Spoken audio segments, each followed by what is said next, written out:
I just got a really bad toothache. Why? Enough! Help me!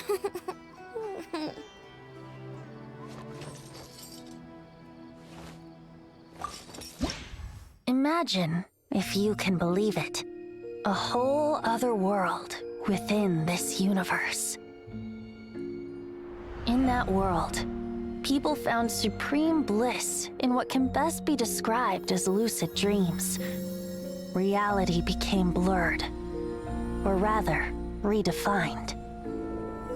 But outside of their flawless reality, the problems of the material world remained. And in the end, the cold, hard truths of the real world caught up to them in the reality to which they had escaped. Deep in the dark ruins, another soul who was fleeing destruction discovered the final remains of this world. These two terminals were once a means for the dreamers to manage the outside world. Now, they form part of the mage's collection. The mage once tried to form a world from things she had gleaned in her eclectic experience, but as the calm observer, she never found that spark of inspiration to bring everything together. Before fate caught up to the wandering mage, she paid one more visit to her wise and learned friends. She learned much during their time together, and although she did not find the answer, her loneliness faded away in time. But as she and her friends crafted other wondrous worlds together, she finally realized the missing piece in the world she dreamed of creating. A vibrant, captivating protagonist. The glorious traveler and their impeccable companion were the perfect candidates. She was filled with hope. The lucid dream of a lost civilization was built anew, and the mage's vast collection now had a world to call home. After sojourning for so long, it was time for her to leave lest the destruction catch up with her. And in any case, a new story had now begun.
Sincerest greetings, Traveler in Paimon. Sincerest greetings, Traveler in Paimon. Sincerest greetings, Traveler in Paimon. Sincerest greetings, Traveler in Paimon. Sincerest greetings, Traveler in Paimon. Sincerest greetings, Traveler in Paimon.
Sincerest greetings, traveler in Paimon. Sincerest greetings, traveler in Paimon. Sincerest greetings, traveler in Paimon.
No more lies.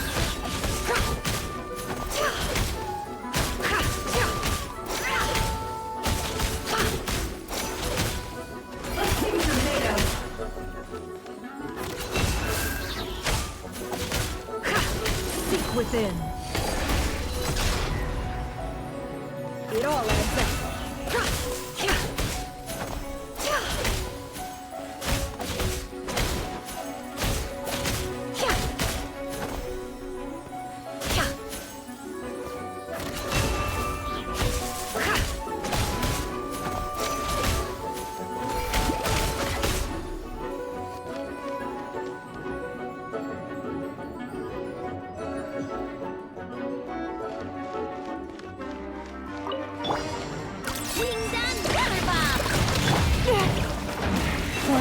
Protect us with one heart. Can't handle your dream. Huh. No more lies.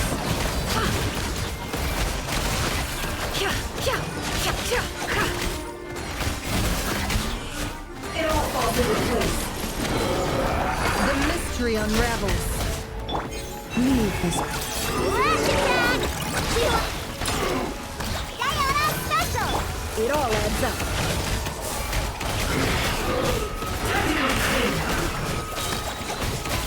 It all falls into place.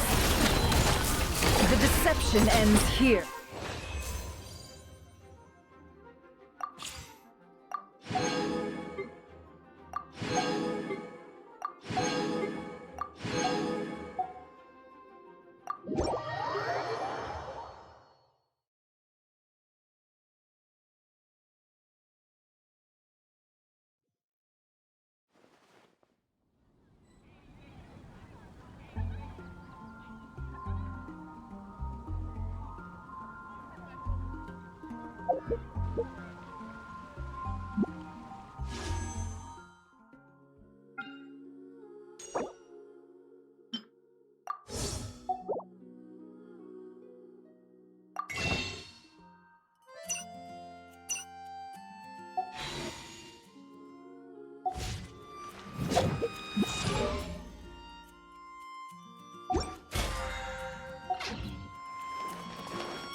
Add Astro.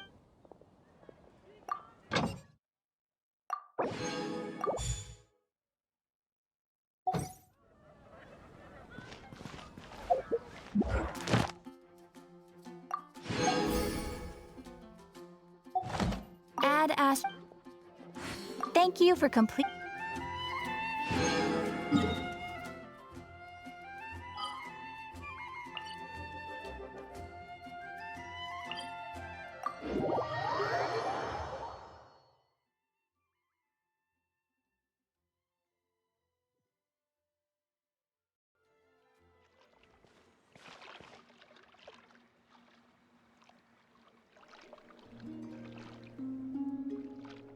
Greetings.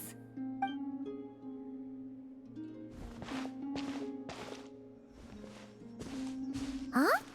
Are you heading out, Columbina? Yes. I need to get a lyre repaired.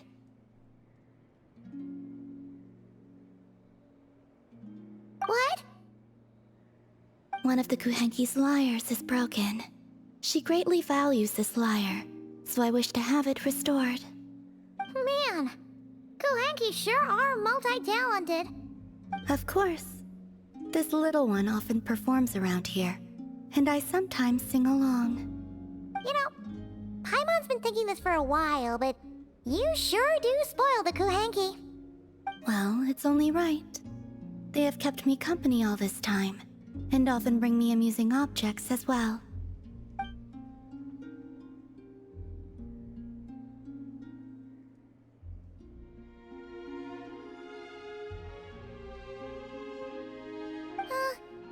If you don't mind Paimon asking, how do you plan to fix this lyre?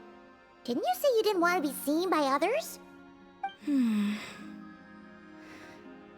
the past, small animals or kuhenki would help deliver broken objects to an artisan's doorstep for me. All I had to do was wait for the artisan to find it. Of course, sometimes that would take a few days. Seems like a roundabout way of doing things.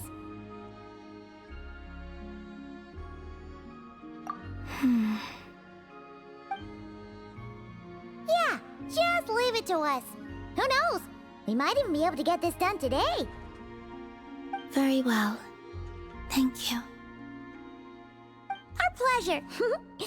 By the way, what artisan do you usually bring your stuff to? I don't know her name, but there's a large mechanical hand by her door, and she lives in a round, conch-like home.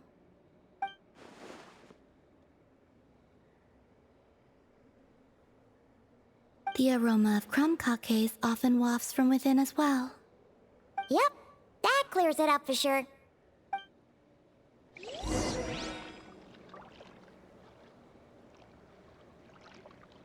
You appear acquainted with that artisan. I shall await you here.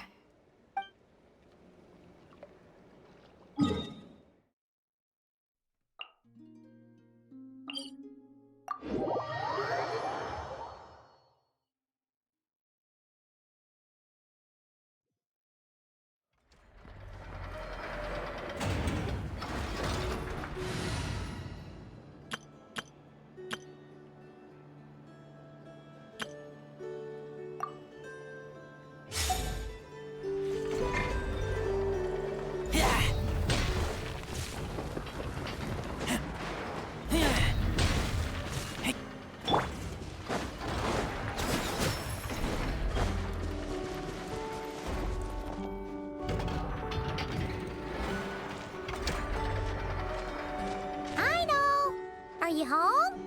Wait, Paimon? Is that you? What brings you here, guys? Bring me any snacks? Paimon knew you'd say that. Here, we got you these on the way. Quick, hand them over. Inepha's gonna be back soon. So, you here to hang out? What sort of fun things should we do? Actually, we need your help with something.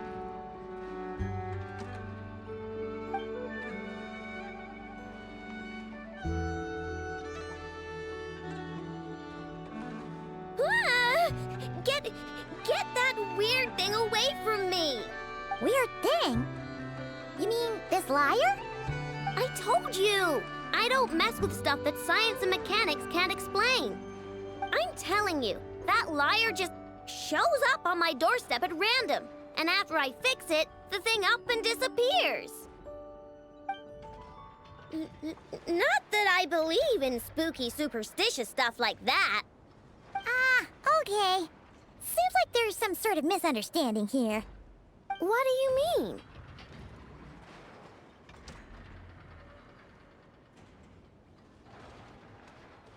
Yeah, she doesn't mean any harm. She just has her reasons for taking the lyre back without being seen. Really? You better not be making this up. Fine. I'm trusting you on this. I'll fix this thing for you, and this time, I'll try to make it last. Wait for me here. I'll be right back. Oh, knew we could count on Aino. Oh, Paimon feels a little bad. Columbina's random item drop-offs had her so freaked out, though. Yes, she deserves something in return. Exactly. Ah! What are you doing here? You scared us. I have something to give you. Huh? What are these? A few trinkets the kuhenki collected. I thought the artisan might like them. Perhaps you could give them to her as thanks. Oh, Oh.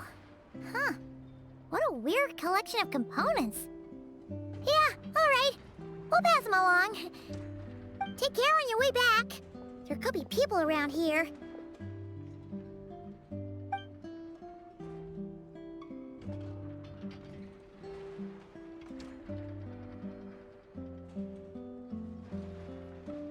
Huh? What is it?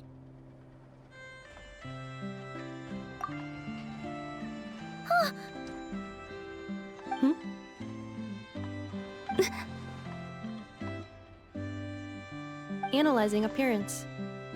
What are you doing that for? Match found. Resemblance to not Krai moon goddess statues is 95%. Increased heart rate detected in the traveler. Okay, all fixed. Did a pretty bang-up job if I do say so myself. It shouldn't break ever again. Also, about those enough. What was that last part, I know? Those snazzy new components worked great, too. Huh? Who's that behind you?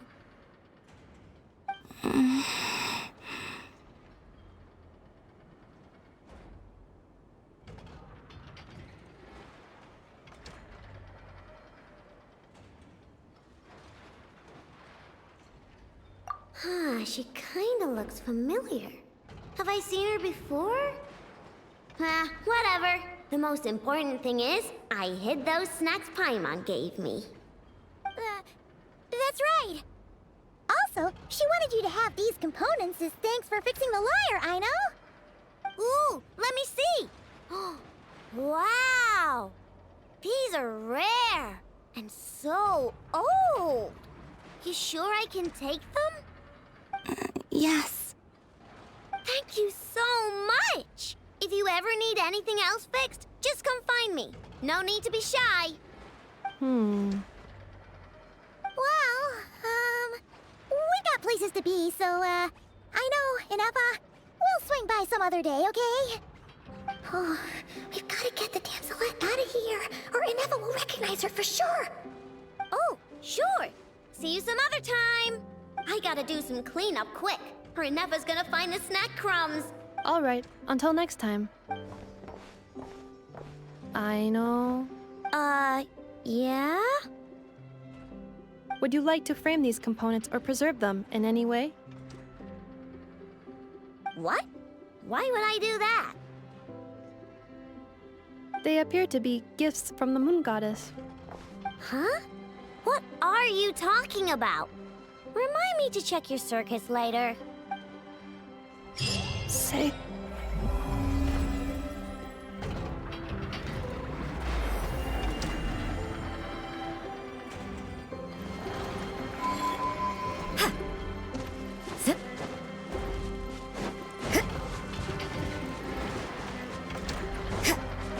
Save me.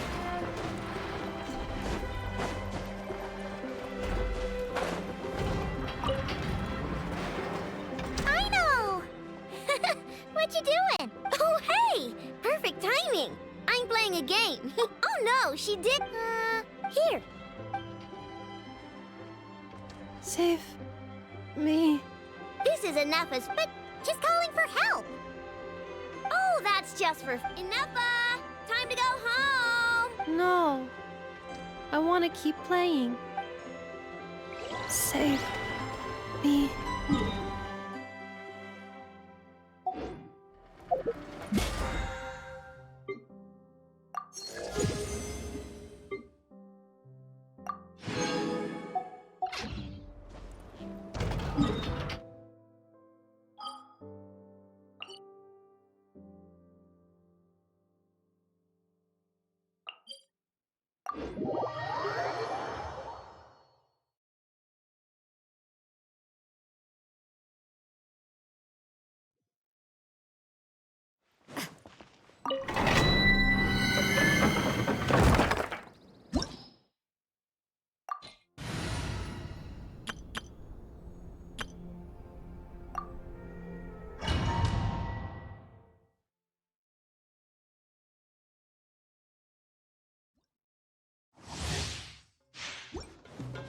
Time to shine! Yoo-hoo! Truth repeats its course.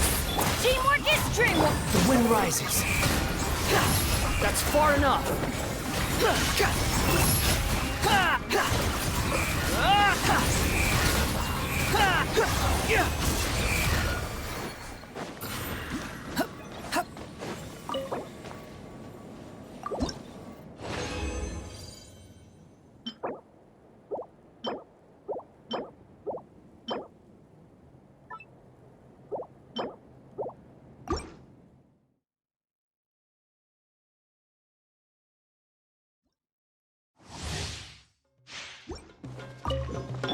Going in! Let the world collide! Gears of the storm! Squall and fury.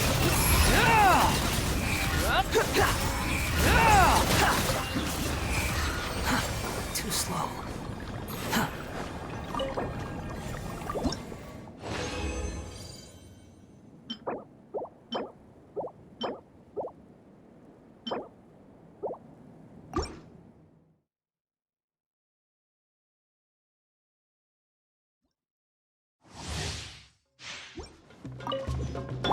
Let my name echo in song! Everybody stand back! Huh? Truth repeats its course.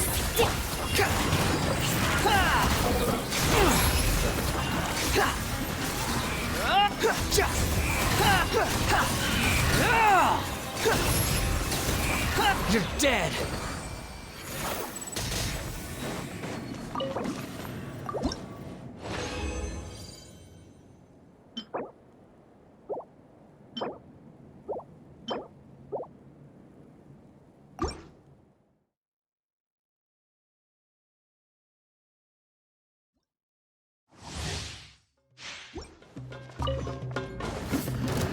Have fun with this gift!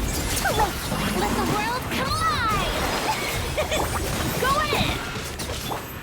Dare to mess with me, huh? Behold.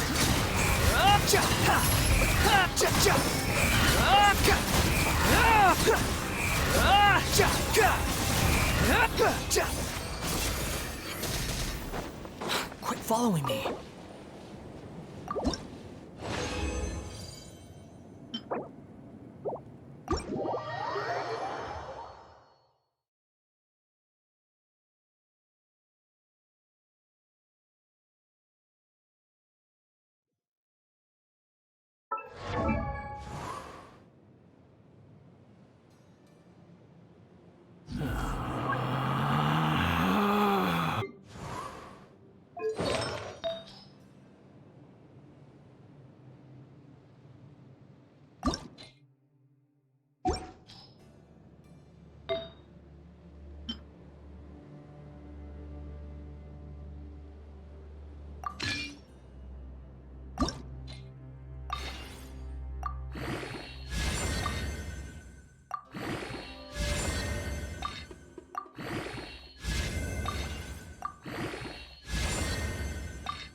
on Fury.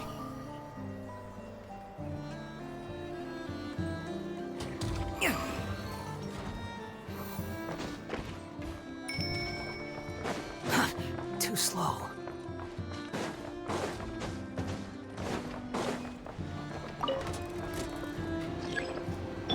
Strike a pose!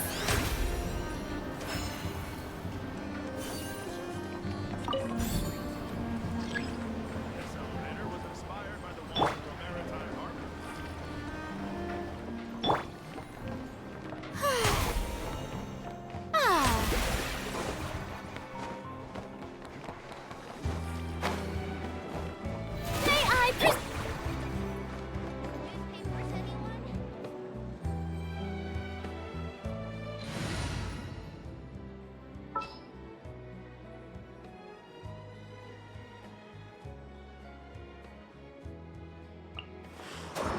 Ready for anything.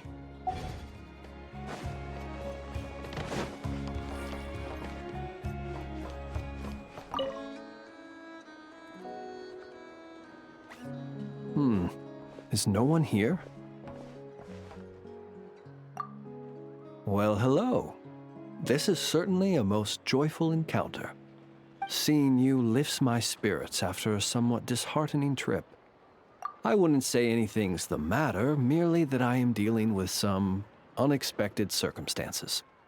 I recently learned of a collector in Nasha Town who, due to financial concerns, has been obliged to offer a pair of ancient coins for sale. I'm told she's a little eccentric and doesn't reply to letters, so I came out here myself to see if I could arrange a deal. I needed to come to town anyway to pick up some supplies, so I thought I'd pay her a visit on the way. Unfortunately, she doesn't appear to be home. More's the pity. It's just a little hobby of mine. Everyone has something that tickles their fancy, am I right? For me, it's old coins and gemstones. Time is the best filter. Anything that can make it through the sieve of time is almost guaranteed to be of good quality. The style, pattern, and condition of a coin convey a lot of information. They can tell you, for instance, how many moons it has seen before finding its way into my hands. Think about it. A coin may have passed through 10,000 people's hands, brought them happiness or sorrow, and witnessed a multitude of moments in their lives. The weight of time it contains is far heavier than its appearance would suggest. It is a witness to the past and something that has value in the present day, which makes it more than worth collecting. These coins have been stuck in my mind these last few days. What do they look like? What stories can they tell? If I can't meet this collector, I fear all desire to return home shall desert me. Look at me, rambling on about coins without a thought for the friend standing by my side. Let me think of a more interesting topic to make up for boring you just now. Ah, yes. Recently, I purchased a beautiful azure gemstone from a Fontanian merchant. It had long slumbered at the bottom of the ocean until being recovered just some days ago. I was told it was once embedded in the sword of a champion duelist at the court of Fontaine, while another story claims it was a pirate crew's prized treasure. That's exactly what I thought. Whenever a merchant starts waxing lyrical and weaving tales, it's usually a sign that they don't have faith in their wares. Fortunately, I'm very good at appraising a gemstone's true worth, even if its owner hasn't the faintest idea what they're holding. Please, allow me to invite you to my residence once more. I have a feeling you'll appreciate the gem itself, and you may well find my valuation of it quite interesting too. I'll be waiting for you.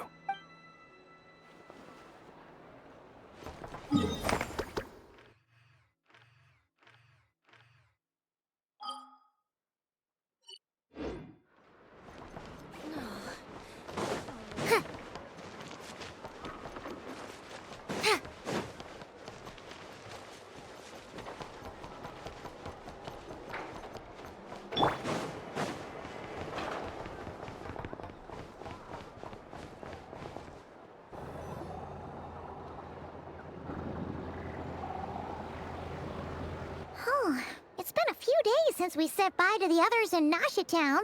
Still no news about Rarer, though. Where could he have slunk off? If only he was gone for good. But with all the trouble he stirred up before, there's no way we've seen the last of him. Hello? You must be the traveler in Paimon? Mr. Flint has been looking for you. Unfortunately, there's been a serious wild hunt attack over at the quarry. He thinks it's time to regroup and figure out a plan. The wild hunt? Oh, uh-oh. We better get over there. Right, come on, let's go.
I can barely sense any Kuvaki at all.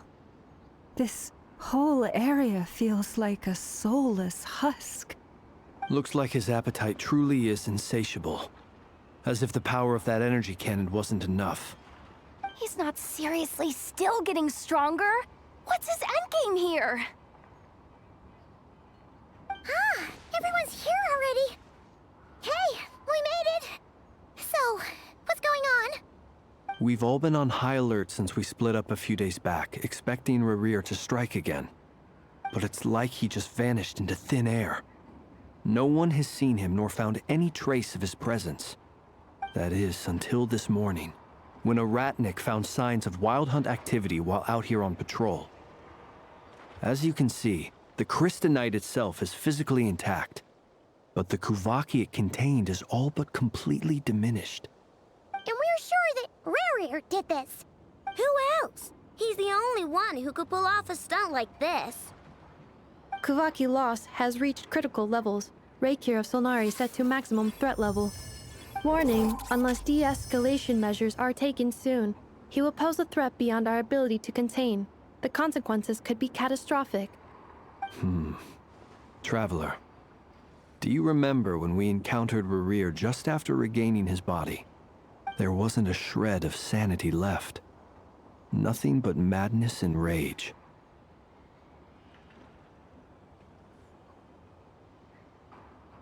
Yeah, didn't he shout out a bunch of names? Then he started raving about how nothing in this world mattered to him. Oh, Paimon gets chills just thinking about it. Oh, but the thought that he's still out there, lurking somewhere in Not Krai, waiting for his chance to strike? Oh, even chillier. Last time we fought, we were already at a disadvantage. If he has such overwhelming strength, why would he suddenly go into hiding? Yeah, if I were him and I wanted more Kuvaki, I'd just take it by force. No point staying in the shadows. Unless something went wrong. His whole resurrection thing didn't exactly go smoothly. The other thing is, how does someone who's completely lost their mind still have the wherewithal to cover their tracks so perfectly? Beats me. According to certain medical studies, insanity does not always entail a complete loss of rationality. It may be that he is simply living in a world of his own. That actually sounds about right. He was ranting away to himself the whole time, like he had zero interest in talking to us. There are many unanswered questions here. He could be right under our noses, and we'd still be in the dark. Besides his name and title, we know little about him. Certainly nothing about his past, or what he might be hoping to achieve. Exactly. And we wouldn't even know where to begin looking. Even Boss hadn't heard of the Rahir of Solnari before all this. I'd be willing to bet that even if we gathered together every scrap of intel in Krai, we still wouldn't find more than, like, 3 useful facts about him. So, if we do nothing, he'll just keep getting stronger. And if we want to investigate him, we have no idea where to look. Last time we had Marionette and her big robo-buddy to help us, and we still barely held our ground. If we had to face him alone... Oh, Paimon's head hurts just thinking about it. What are we supposed to do against a threat this big? Well, I do have a little hunch about his next move. Given that he attacked the quarry, I'd say it's likely he'll target other places rich in Kuvaki. Somewhere like the Eye of Krai, or the Pillar of Embla. One thing's for sure. If we just sit back and let him keep absorbing Kuvaki, we really won't stand a chance against him. A perfectly reasonable hypothesis. However, it is worth noting that these two locations are quite far apart. To investigate them both, we'll need to split up. I agree, we should split up. Right now, Rarir's goal seems to be gathering Kuvaki, not fighting us directly. Once we're done, let's regroup on Hisi Island. Wait, why Hisi Island? If I recall correctly, your largest goddess statue was carved from Kuvaki-rich ore, was it not? That's right. Yes, it could well be a potential target of his. I should head back and start evacuating the pilgrims.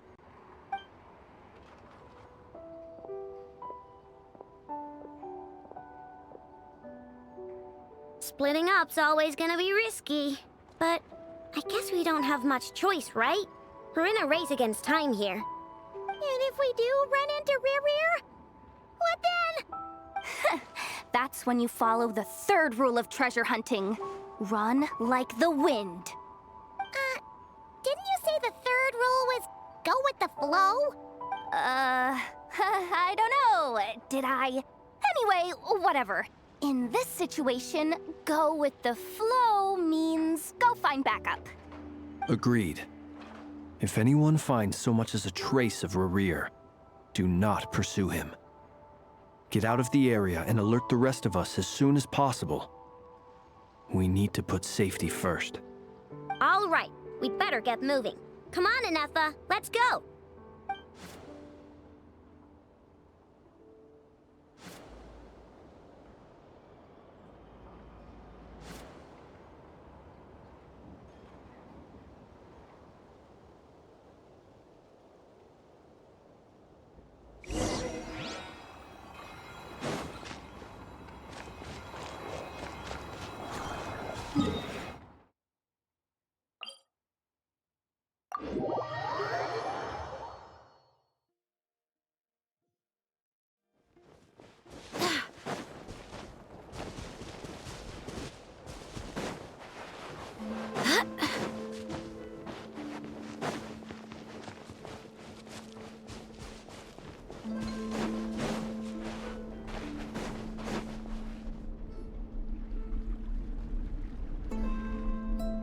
Any leads?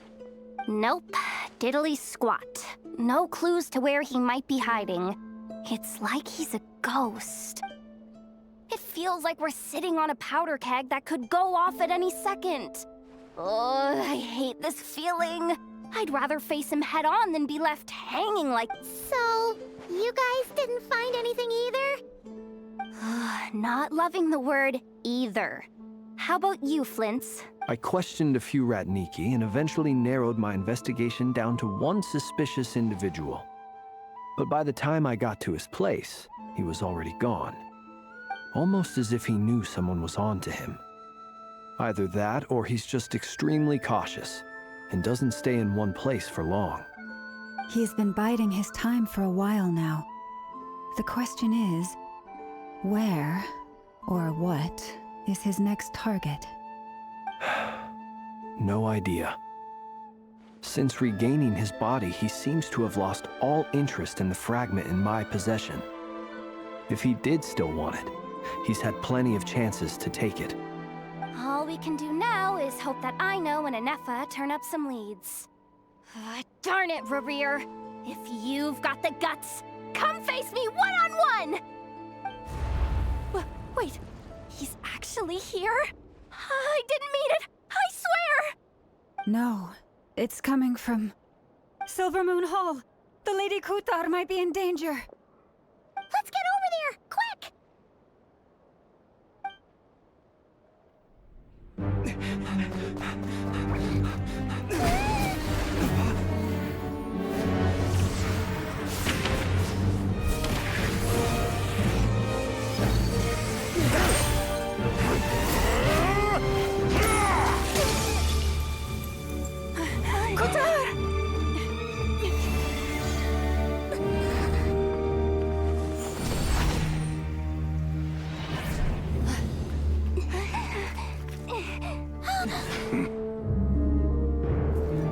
Why is he attacking the damsel elect? What's going on? No time for questions.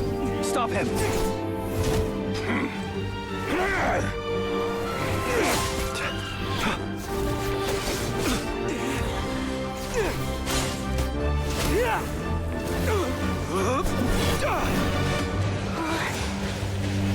This is insane.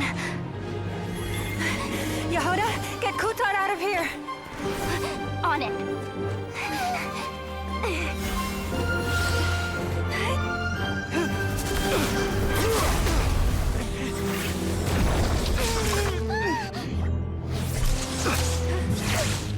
Look where your feeble light has gotten you.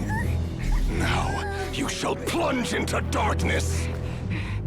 Thalindus, soon, I will find a way. Watch out!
Barely made it out of there alive. What's that guy's deal? How'd he get so crazy strong? He's a threat to this entire nation. I doubt his strength could even be measured by conventional standards. I have a question. When me and Anefa showed up, we saw him chasing after this lady like he wanted her dead. What was that all about? We weren't there for the whole thing either. They were already duking it out by the time we arrived. Yeah, we didn't see how it all started. It all escalated so quickly, we had no choice but to... Kutar, can you shed any light on the situation? Kutar. Cross-checking database. I see. So you're the one that the Frost Moon Scions refer to as the Moon Goddess? Wait, she's the moon goddess? Oh, no wonder she looks just like all those statues. There are many reasons why people might worship the moon, and just as many why they might despise it. I've never met that person before, but there was no mistaking his deep-seated hostility towards me. Why he holds me in such contempt, I cannot say. But since he hunts the power of the moon, it's no surprise that I am a target. Kutar. There are many potential motives. For instance, you help the Traveler escape his grasp. This could be his way of taking revenge.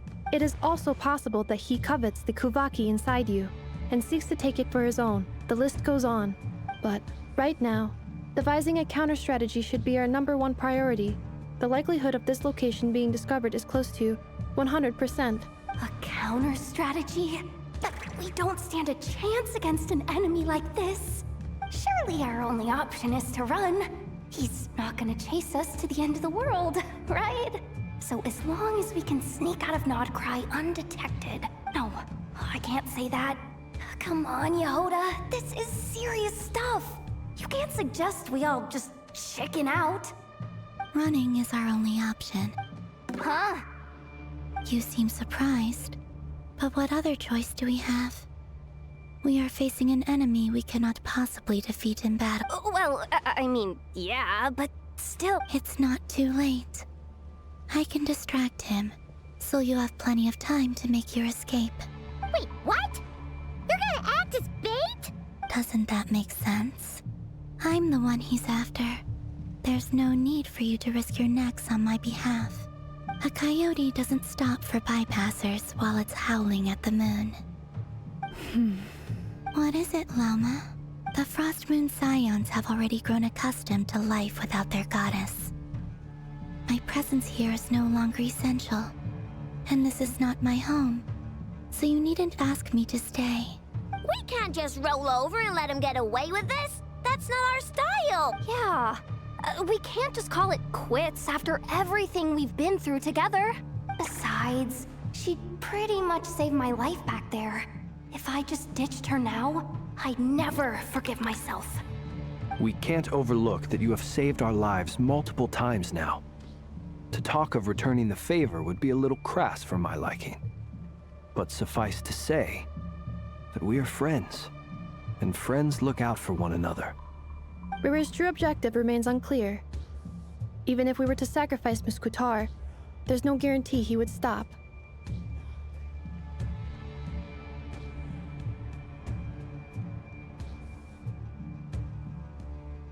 But... Kutar, I know why you left the Frost Moon Scions so long ago. It was because people started treating prayer as a form of trade. They would make self-centered wishes, force you to accept meaningless offerings in return, and then expect you to perform miracles for them, as if that were their entitlement. If it were me, I might have walked away too. But I believe that time can change everything, and that sometimes it takes losing something precious to appreciate its true worth. After much reflection, I've realized that this was never about whether the Frost Moon Scions need you. Any relationship based on need is purely transactional. What I truly hope is that you'll choose to stay, not out of obligation, but as part of our family. You were born here, and now you've returned. Who knows? Perhaps it was the moonlight that guided you home. Thank you, Lauma. But my power is on the wane. I'm afraid I will be of little use to you now. Very well then. I'll do as you say. Both times you saved us, we were transported across great distances in an instant. It is, but I find it very draining. I barely managed to pull it off just now, and it will be some time before I'm strong enough to do so again. Rejected by the world, my power is dwindling. Like a lake cut off from its source. slowly shrinking away. Now, it has almost run dry. What do you mean, rejected by the world? The 3 moons belonged to the ancient bygone era in which they came into being. From the moment I was born, the world itself has been steadily sapping away at my strength. The 3 moons are not one and the same. As the goddess of the Frost Moon, I cannot wield the powers of the other 2, yet moonlight has a way of blending together. Each can reflect the other's glow, so when our fingers touched, I was able to restore my strength by drawing Kuvaki from the Eternal Moon's marrow. But this method of recovery is painfully slow. If only we could find the... It's the Wild Hunt! Even faster than we expected. We'll have to finish this conversation later. See how those Wild Hunt creatures are running away from us. They're likely just a scouting party, which means Rerir won't be far behind. Then what are we waiting for? Let's get the heck out of here!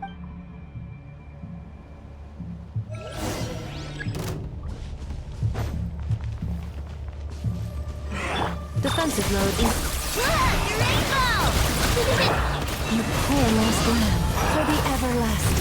They just keep coming! This is driving me nuts! Maria's closing in on us. We need to pick up the pace. There's too many of them! And this time, we can't fall back on Guitar's help to escape. This goes on much longer. Beware the creatures of the night. Close your eyes. Be silent. Close your eyes. Fear the dark.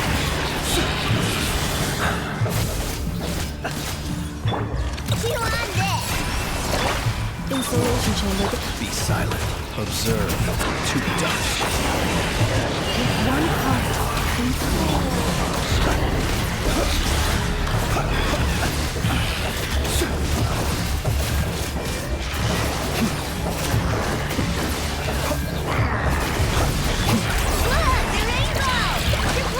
Cleanup sequence initiated. You poor lost lamb, for the everlasting. Close your eyes. To dust.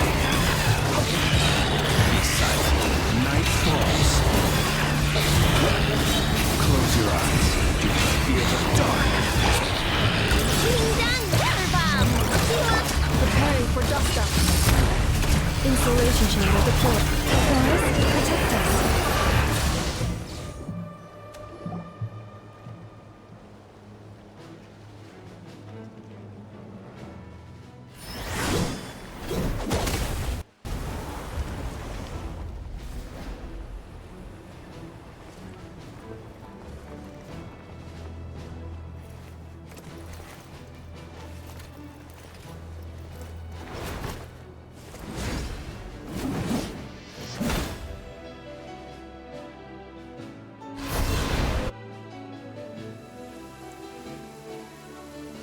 What's the matter? Bit off more than you could chew? Hold up! Who are you? Uncle Varka! You're back from Amsvartnir? Whoa! You're Varka? Grand Master of the Knights of Favonius? We could save the intros for later. Right now, let's get you all out of this hellhole. Follow me. I know somewhere you'll be safe. Oh, is that where I think it is? That's the one. Come on, move! There's no time to waste.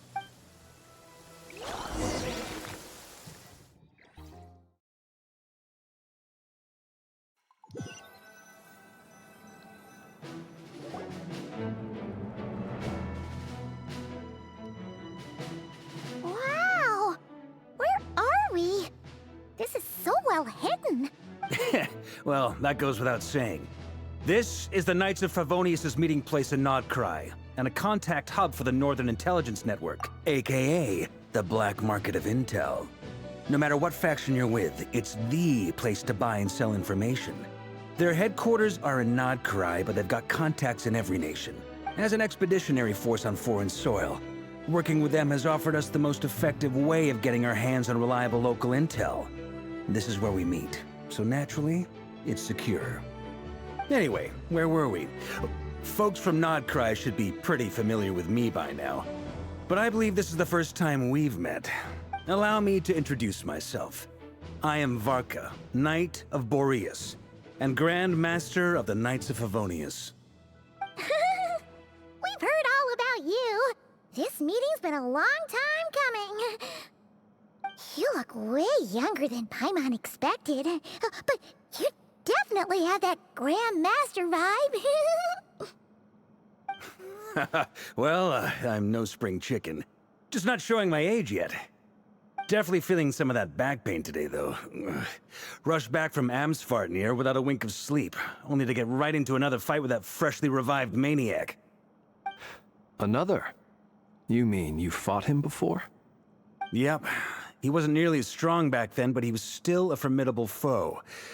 I brought some of the knights along to give him a little surprise, but he saw us coming from a mile off. My squad took heavy injuries, and I barely made it out alive myself. We knew it might have been our last chance, so we staked everything on it. But still, it wasn't enough to stop him. I tried tracking him down afterwards, but he didn't leave a trace. Even in his unhinged mental state, he's as cautious as any trained operative. So, I decided to come find you. And as luck would have it, turned up to find you being ambushed by the Wild Hunt. The rest, you already know. Is that why he's been frantically absorbing Kuvaki these past few days? Because he sees you as a threat? Maybe I'm part of the equation, but even if I weren't, I'm sure he'd still be gathering power. He's clearly working up towards something.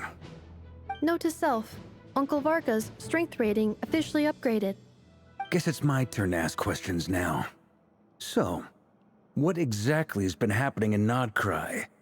Why is the Wild Hunt returned in humanoid form? And why is it after you?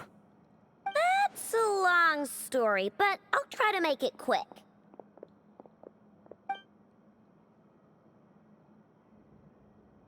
Wow, I had no idea so much had happened. Sounds like you guys have really been through it. So, the Kutar is actually a Fatui Harbinger. And all this Wild Hunt activity in Krai is the work of the Raker of Solnari, one of the 5 sinners. Oh, that's a lot to take in. Need some time to wrap my head around it all. I'm truly sorry, Mr. Varka. You stood with us against the Wild Hunt, and did everything you could to stop it from escalating into a full-blown catastrophe. And then, the one time you're away, it all comes to a head and all your hard work gets undone.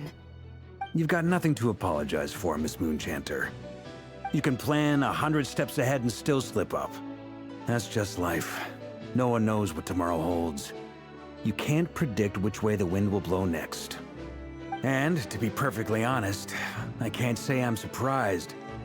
For all the times we've defeated the Wild Hunt in the past, we've never been able to completely wipe it out. Turns out, we were just delaying the inevitable. But now that a new variable has come into play, fate may well take a different course. A new variable?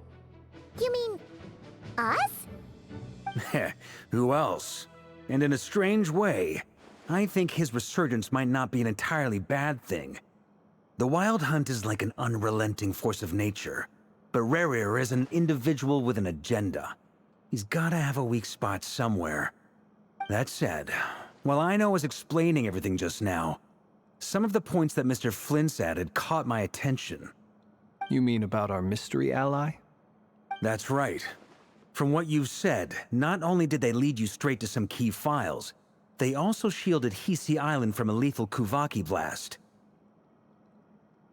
I don't know who or what could pull something like that off. Heck, even Miss Columbina doesn't have a clue. I hadn't heard the story about those files. Would you mind repeating their titles for me? Wild Hunt Phenomena Log, a Nodkrayan Ratnik's Field Journal, and Kuvaki Survey Log. Oh. No. Still doesn't ring a bell. Another dead end. Guess all we can do now is hope that our mystery ally keeps showing up when we most need them.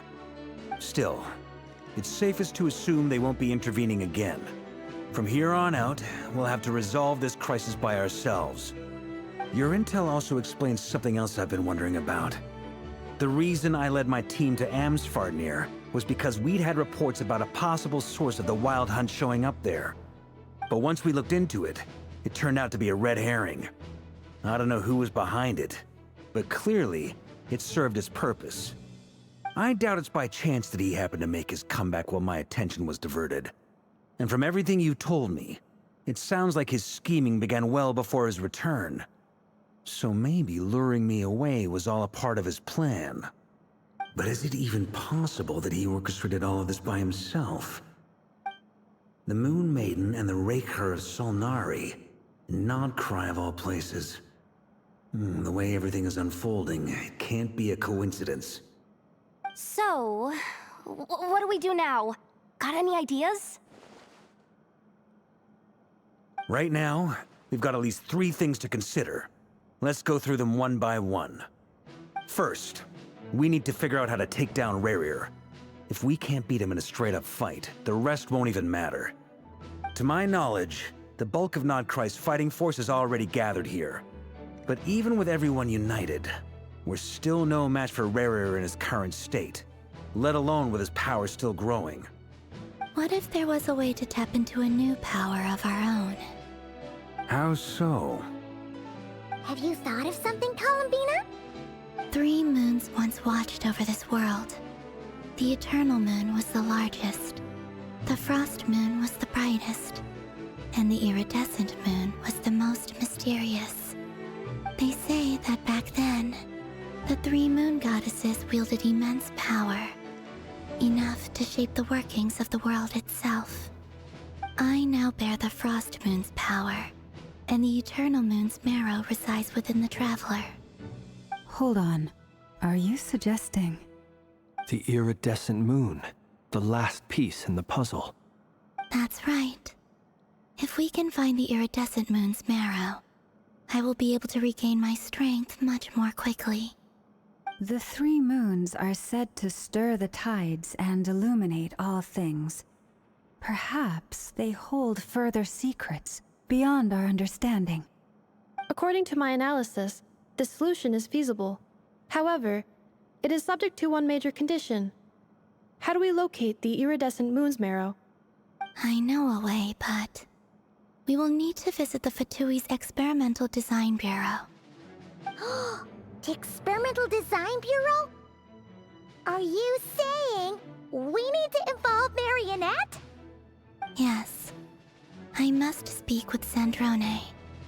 It's a long way from here to the Experimental Design Bureau. There's a high chance you'll be spotted. You shouldn't go alone.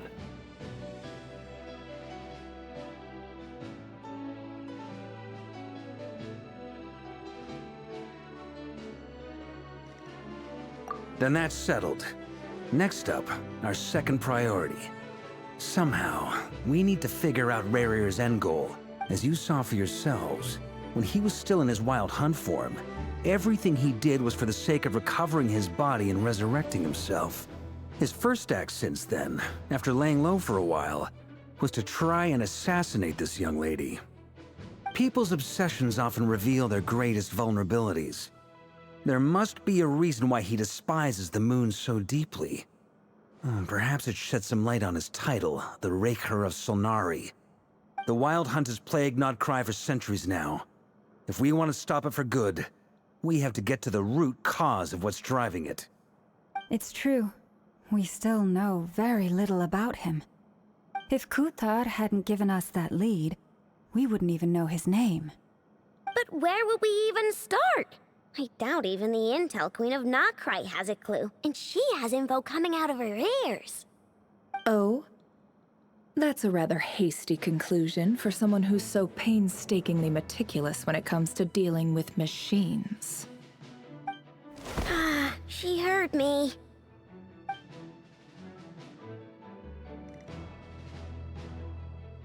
Boss!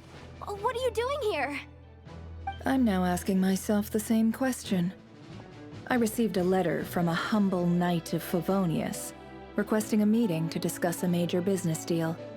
But it looks like this humble knight had something else in mind. Details, details. Miss Sneffer, the important thing is that you've arrived at the perfect time. Since his failed ambush, I've been racking my brains trying to come up with a plan to fight Rarier.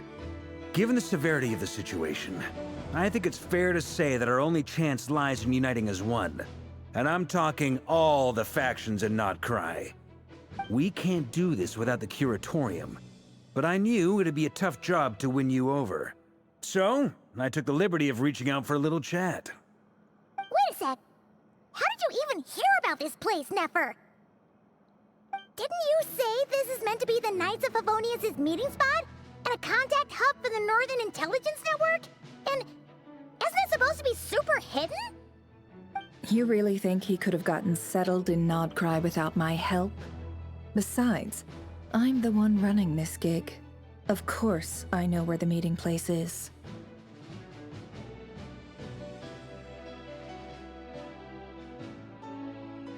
Allow me to introduce the current head of the Northern Intelligence Network. If it's intel you're after, she's your woman.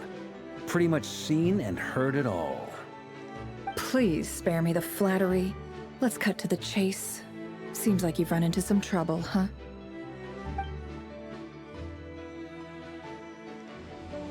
Well, this certainly qualifies as an unforeseen crisis.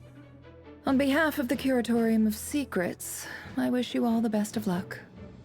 So you're just going to sit this one out? Why should I get involved? What could possibly be in it for me? What if we told you we can't do this without you? Oh? Then I'd say you'd better make it worth my while. I don't work for free. I can't put a price on something like this. It's just not in my nature. But then again, you and I have always been polar opposites in this regard. So I can't exactly say I didn't see this coming. If you insist on compensation, I will pay you. Consider this a formal commission. Sound fair? You just don't give up, do you? Too bad. I know you well enough to know you can't afford my prices. The riskier the job, the more it'll cost. And a Moonchanter's stipend isn't exactly generous. Unless you're planning to start passing the donation box around among the faithful.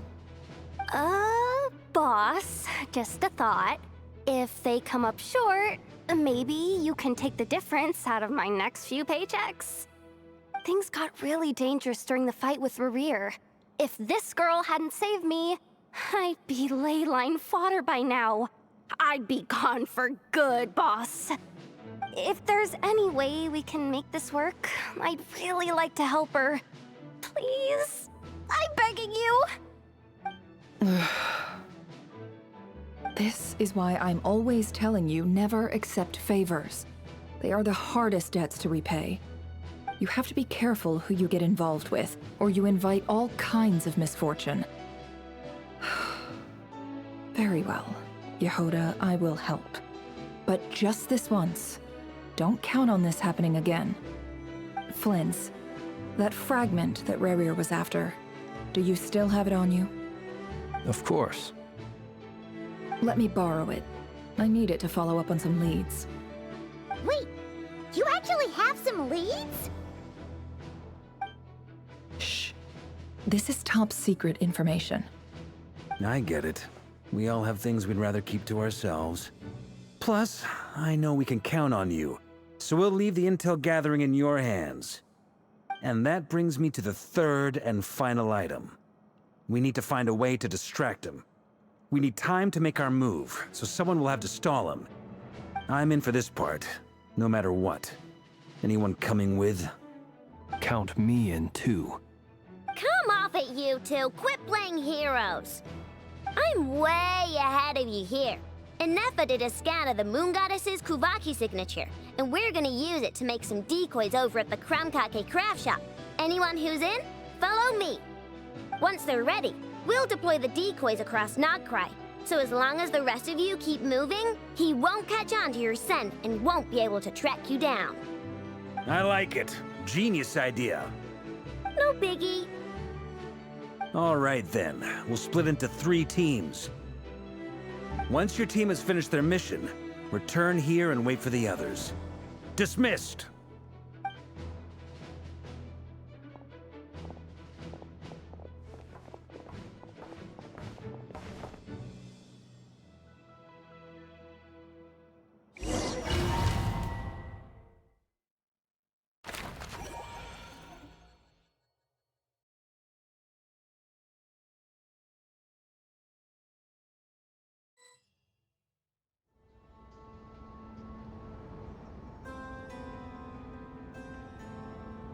Lady Damselette. Wait, and you two? What are you doing at the Kuvaki experiment? We've been doing our best to mind our own business lately. But if you're just gonna waltz up here like this, you're seriously pressing your luck. Don't blame us for doing what we have to. Huh. You really think that's gonna scare us off? We're not looking for any trouble. I just want to see Sandrone. Do I need to remind you that you're still a wanted fugitive for deserting us? Out of consideration for our former ties and the crisis we're all up against, we'll let you leave in one piece. But don't even think about trying to get inside. Let them in. But... Are you going to make me repeat that? No, my lady. Sandrone seems to be in a good mood. Must be maintenance day.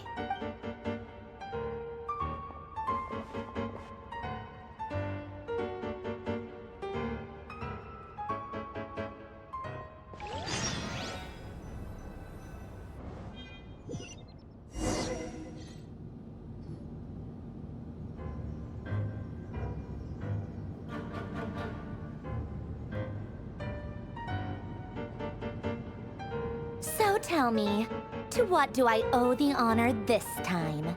Actually, before you answer that, just so we're clear, we're not colleagues anymore, Columbina.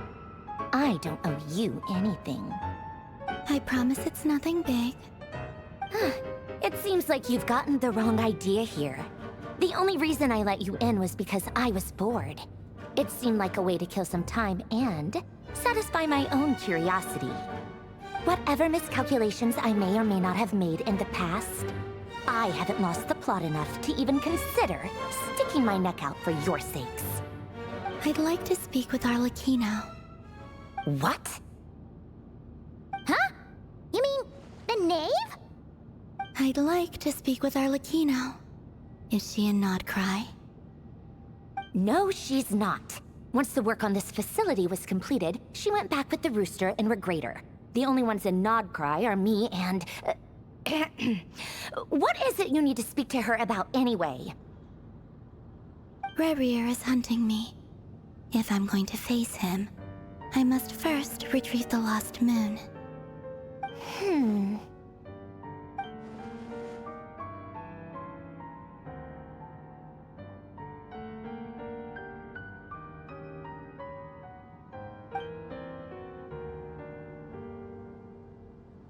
Is that a no, then?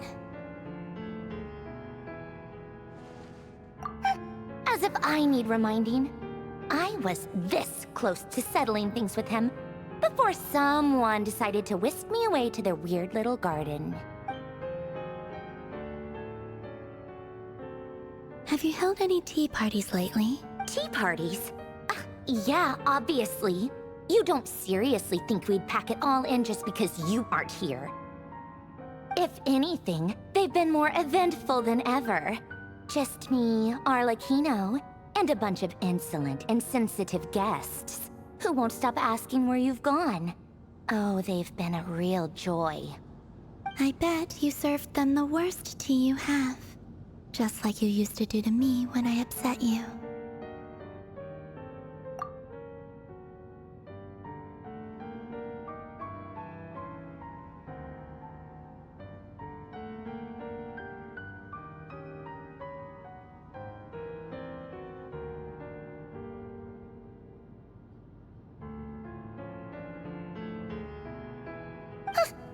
Who cares about how good the tea is when there's no one around to drink it? I keep losing people.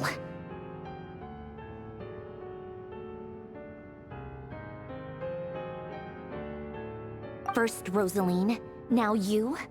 I'm running out of people who can make me laugh. Honestly, what could be more ridiculous than a multi-centenarian goddess who's only ever had the plain herbal tea she received as offerings? You'd always brew a different type of tea for me each time. Was it really just to see how I'd react?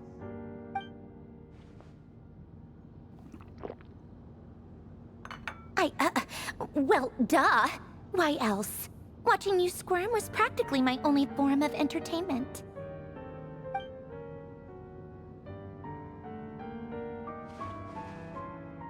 Oh, yeah. And Capitano sometimes used to bring Tartaglia around, too. But I guess we won't be seeing him again. Well, I guess we are overdue for a get-together. Polonia! Have Favronia pass a message to Arlecchino for me. It's time for tea. Will suffice. Pass along a message for me, too, if you would. My body cannot contain the marrow of 2 moons, so I'll be leaving one of them in her care. Excuse me? Who said you were on the guest list? If my tea meant that much to you, maybe quitting the Fatui wasn't your brightest move. Back when you were under the Tsaritsa's protection, no one would have dared come at you so openly. But that protection didn't come for free. In fact, I paid dearly for it. At the end of the day, it was just another transaction. I just got tired, that's all. I never wanted any part in their grand ambitions, and I've had enough of being treated like a bottomless supply of power.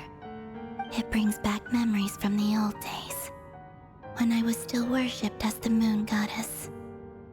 Centuries on, it may be a different group of people, but I see the same greed in their eyes. I figured you'd leave eventually. You didn't have as much of a reason to stay as I do. The Tsaritsa gave you shelter and protection, but that was it. Nothing more, nothing less. Meanwhile, the Fatui demanded everything from you in return, until it was more than you could bear. I get why you left. And frankly, I have no interest in dragging you back just because the higher-ups told me to. But if you keep hanging around with this riffraff, the next time we cross paths, we might be enemies for real.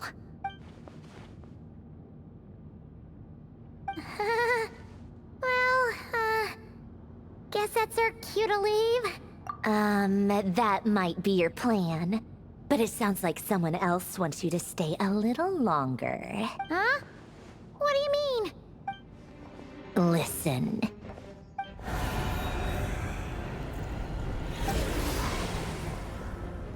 My lady, it's the Wild Hunt. A horde of monsters is headed straight for the Another uninvited guest trying to crash my tea party.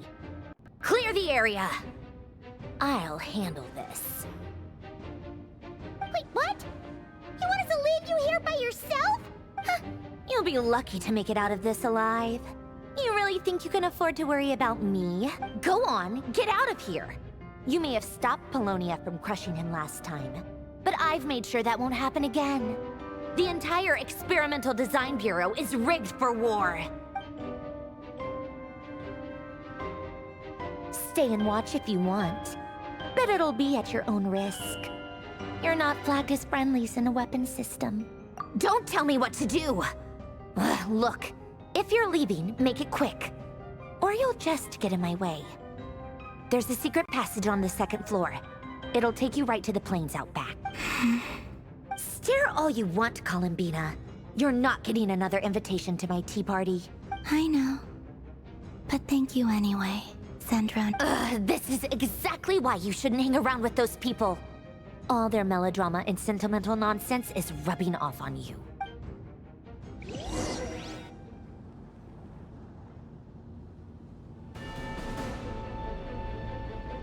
Come on then, Mr. Ray here.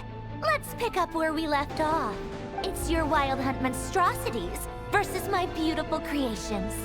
Let's see who comes out on top.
Polonia! Get him! I've upgraded Polonia again since our last encounter, and uploaded every last scrap of your data. So let's finish this, once and for... She's not here. Where did she go? Hey! Over here, you big... Curse it. Moon, go. Keep searching. She cannot have gotten far.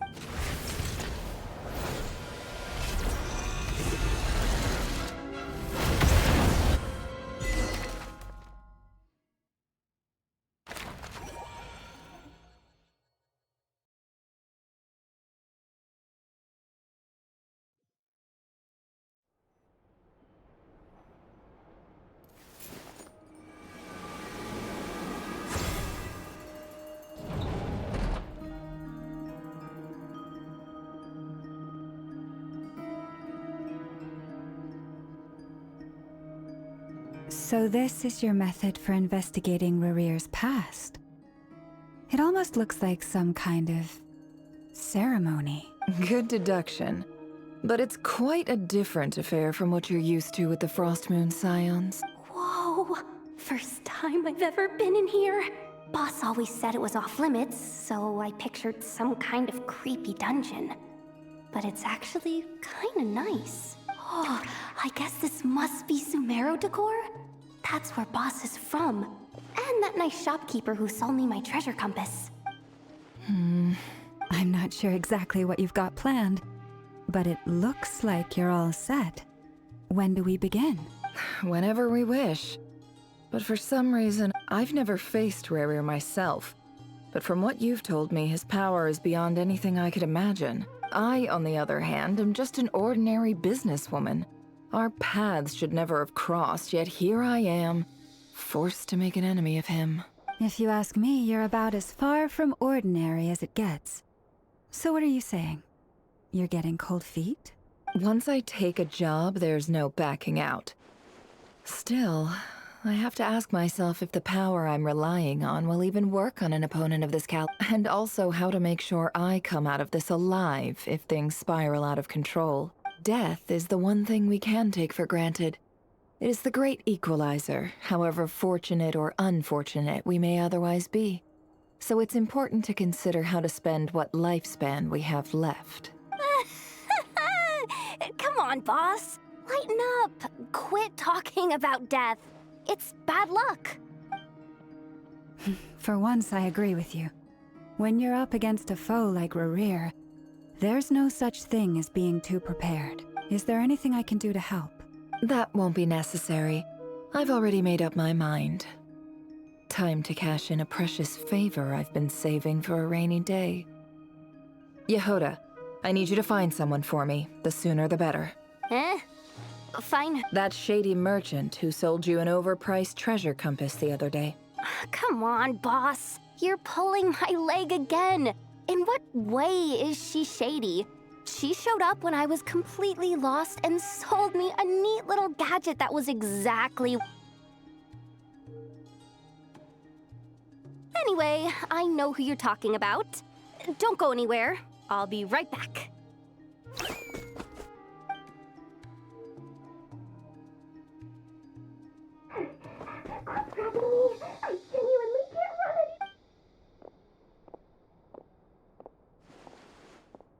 Hey, aren't you? What is it? What's the big rush? You dragged me out of a dream where I was literally swimming in Mora. I'm charging double my usual attendance fee. See, look how easygoing she is. After that rude awakening, she could have completely snapped at us. But instead, she kept it together and just asked for an extra fee. Dori Sangama Bay? I never would have pictured you two doing business together. If you want to make it big and not cry, it's all about connections. Lady Nefer just so happens to have a lot of intel that interests me. And she also did me a big favor in the past. It was back when I first arrived in Not Cry. My trusty assistant, the genie in my lamp, had an adverse reaction to the Kuvaki and fainted. And wouldn't you know it, that's when I suddenly find myself in a life-or-death situation. Good thing my compatriot was there to swoop in and save. I've been giving her a 30% discount off all of my goods ever since. Now, so that no one here feels left out, I'm willing to extend a 20% discount to fellow friends of Boss Nefer. Plus, any other friends you send my way will enjoy 10% off. What can I say? The great Lord Sangamabe is nothing if not generous. So, let me guess. You've run into some trouble? I've got everything you could possibly need. And the more you buy, the more you'll save. You guessed correctly. What have you got in the way of survival gear? The one type of gear I've never been short on. What are you looking for? A jetpack fresh from the Academia's labs? An ancient suit of armor, dredged up from the At the very least, I need to know what kind of opponent you're dealing with here. If even you're worried about staying alive, it must be pretty serious. What if I told you it's someone with the power to bring a nation to its knees? Is that so? Then we really are talking top-shelf treasures. I don't have anything like that in stock right now. I'll have to ask my supplier. Your supplier? A powerful woman, make no mistake. I can't reveal her identity, but luckily for you, I hear she's planning to visit Krai in the near future.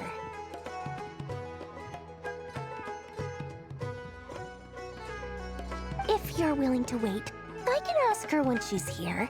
Can't say exactly how long that'll be. Then let me put it another way. What would you do if you encountered an... Of course not! I have a handy little trinket from one of my generous suppliers, which... Hold on. What exactly are you getting at? No, no! This is for my personal use only! Let's just say I'm borrowing it, all right? Just for insurance purposes. Favors are the worst kind of debt to owe, and now you've got a chance to repay one. A win-win situation. Fine. You can borrow it for 5 days. No, make that 3. And for every extra hour after that, I'm charging you 1,000,000 mora. Deal? Deal.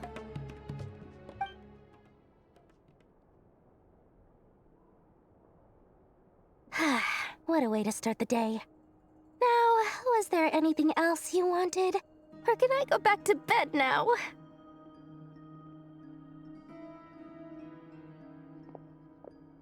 That will be all. Take care now. Don't trip up on your way back, friend. See you later! You're my favorite shopkeeper.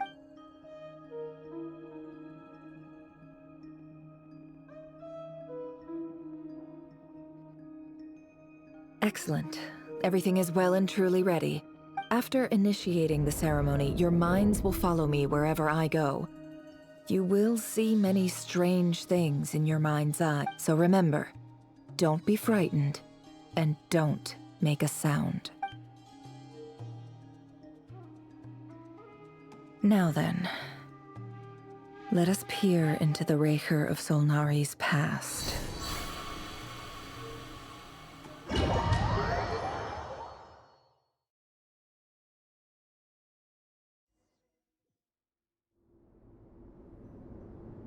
I made it. I don't recognize this style of architecture.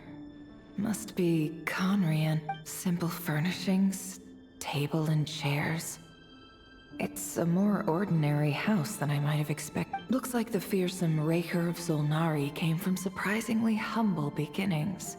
Unless this passed for luxury in Conria. Unlikely. It was said to be a very prosperous nation in its... Anyway, I'll keep exploring.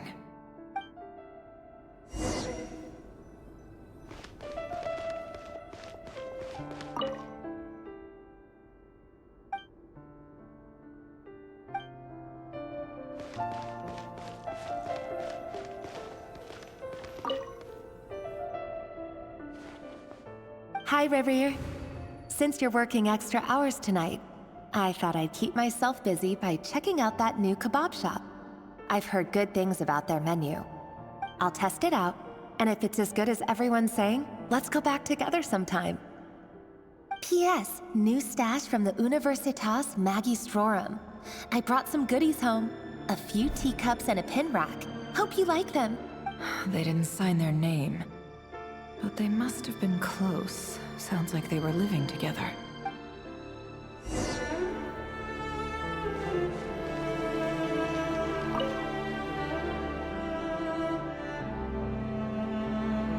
I went over to Joseph's for drinks today.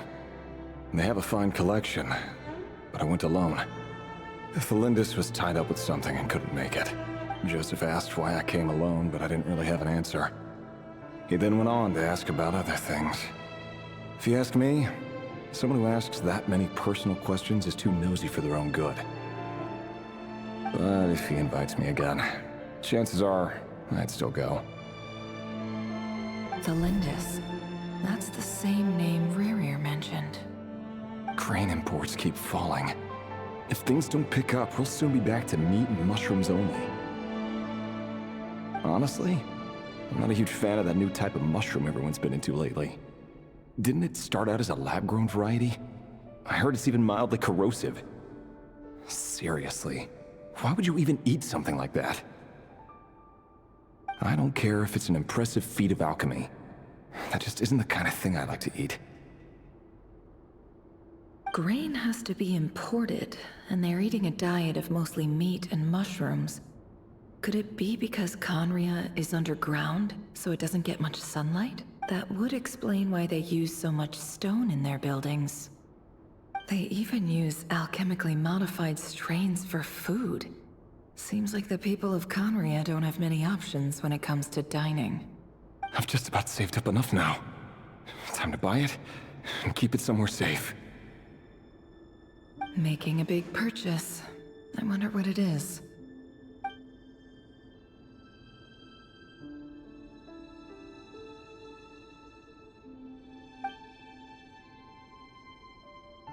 He really is a professional.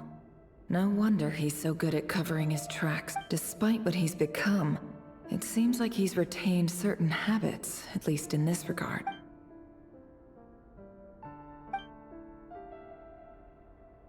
Did Rerir rip it out himself?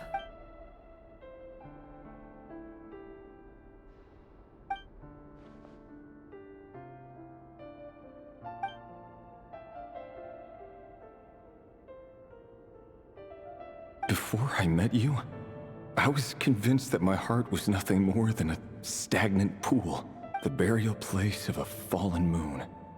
A withered, windless grove where the waters rested forever unrippled. It was you who helped me see that my heart hadn't entirely withered away. That it could still beat to the rhythm of love. This is just trivial sentimentality from the looks of it. Why would he go to the trouble of hiding that? The burial place of a fallen moon.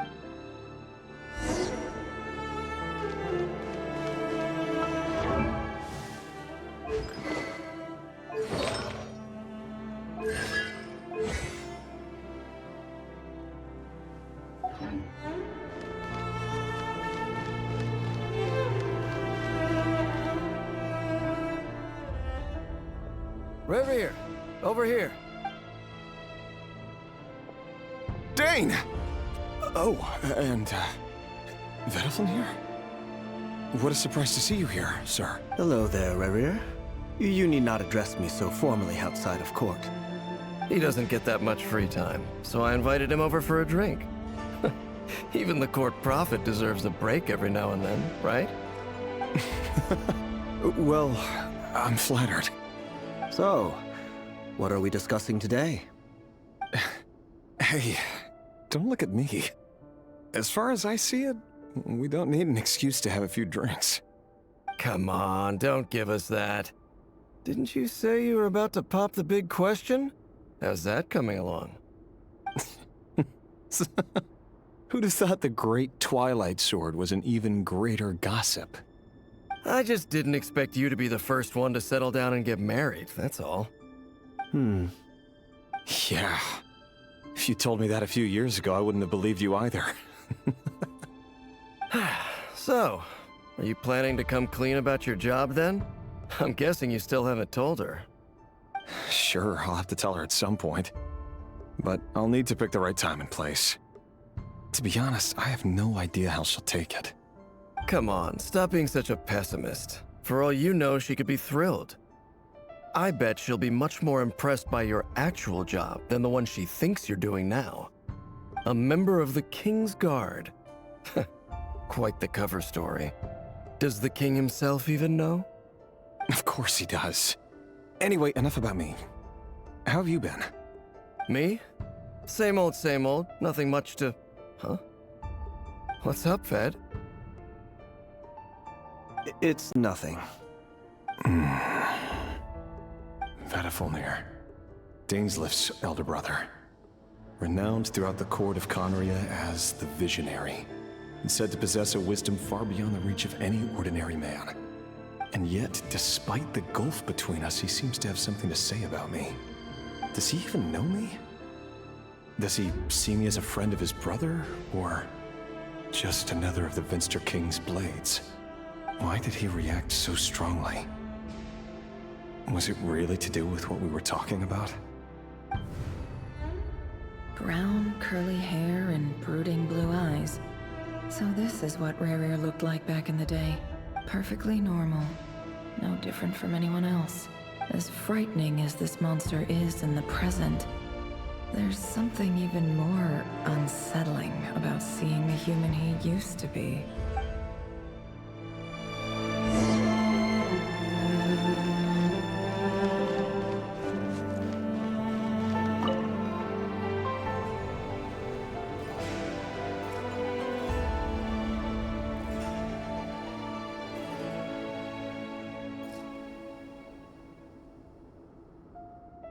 Felindis? You're back early? Our equipment's being serviced today, so I got off earlier than usual. How's your day been? Aw, why the long face? Is something the matter? Has your boss been giving you a hard time again? Went for a drink with Dane and the others after work. Isn't that a good thing?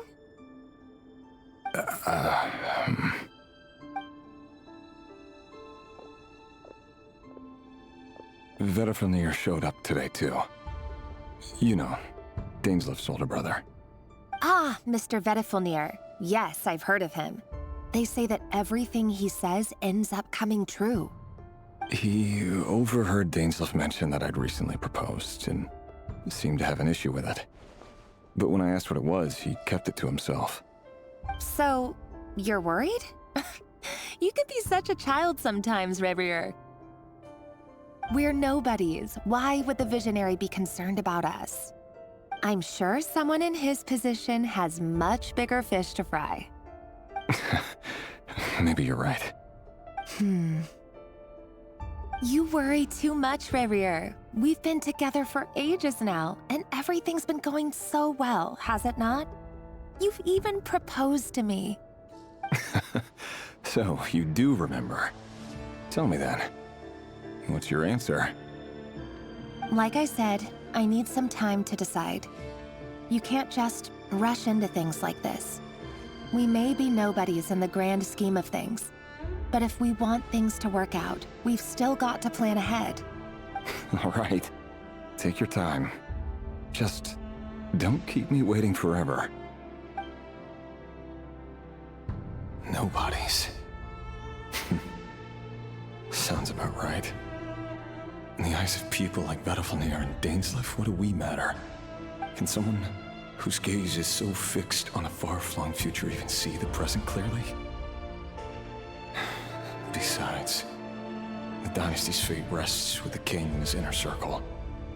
Whatever I do, it won't make much difference. Meanwhile, every idea they come up with and every decision they make, it affects everything. These days, the king is lost in his research, and the purge of the Crimson Moon bloodline grows ever more intense. The opposition tried to speak out, but nothing came of it. And I'm under no illusions as to why. Because we eliminated them and got rid of their bodies. A man can have 1,000 reasons to carry a sword, but there are few good excuses to use it. Yet the king has never even considered a gentler approach, and he never will. What becomes of someone who kills on another's behalf? Can he ever find true peace?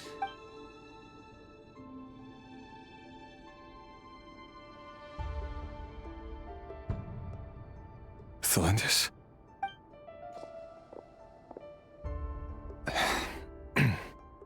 It's nothing.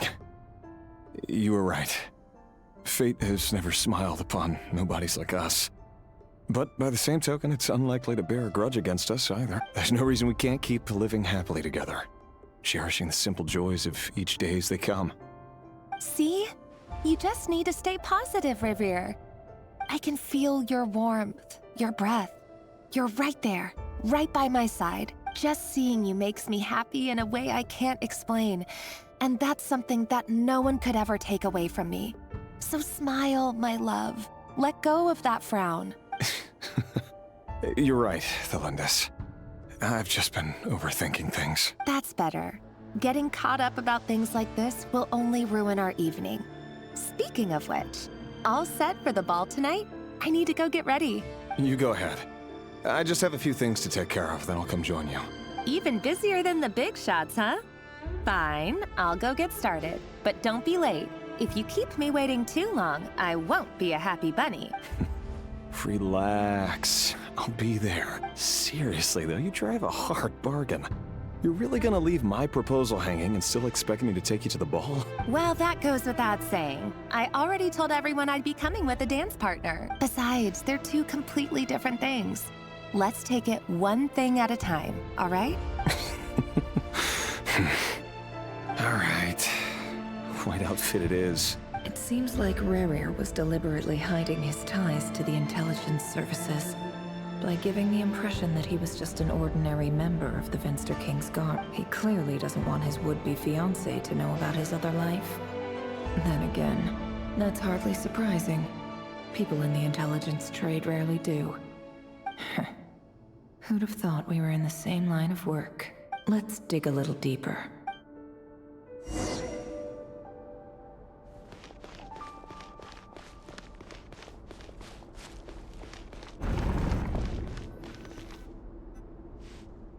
Our last operation was a resounding success, and all thanks to you, Rehir of Solnari. In total, we apprehended 32 dregs of the Crimson Moon, and 67 accomplices. After all these years since the dynasty's fall, so many of them still linger on. Indeed, it cannot be denied. Yet it was destiny that the Crimson Moon should be overcome by the eclipse, and that His Majesty, the all-seeing Venster King, now guides our nation on the path to prosperity. Conria has no further need for a dead moon. But alas, there will always be those who refuse to see the truth, choosing instead to romanticize the past. That's not entirely true. Much about the Crimson Moon era was worthy of remembrance, and that's exactly why they keep trying to see it restored. Many of its secrets remain unsolved to this day. As it happens, that's precisely the field of study my partner is devoted to. You still haven't told her what you really do for a living. Where would I even start? How do you tell someone that you're one of the King's hand-picked executioners? That your hands are steeped in blood? You didn't choose this life, any more than I did. Orphans like us don't get a say. But I'll sure as heck be the one to pay for it. Speaking of which, we need to be more rigorous in the way we identify direct descendants of the Crimson Moon. Someone, it seems, has strong opinions about my future plans. Most likely my marriage in particular. I have a feeling that we may soon become targets of the Crimson Moon's retribution. Your concerns are not unfounded. They've taken out many of our colleagues these past few years, and for that very reason. These are no helpless lambs we're leading to the slaughter. They're wolves in sheep's clothing. Take care, Rehir of Solnari. I look forward to toasting you at your wedding. Thanks, Thorkel. You look after yourself, too.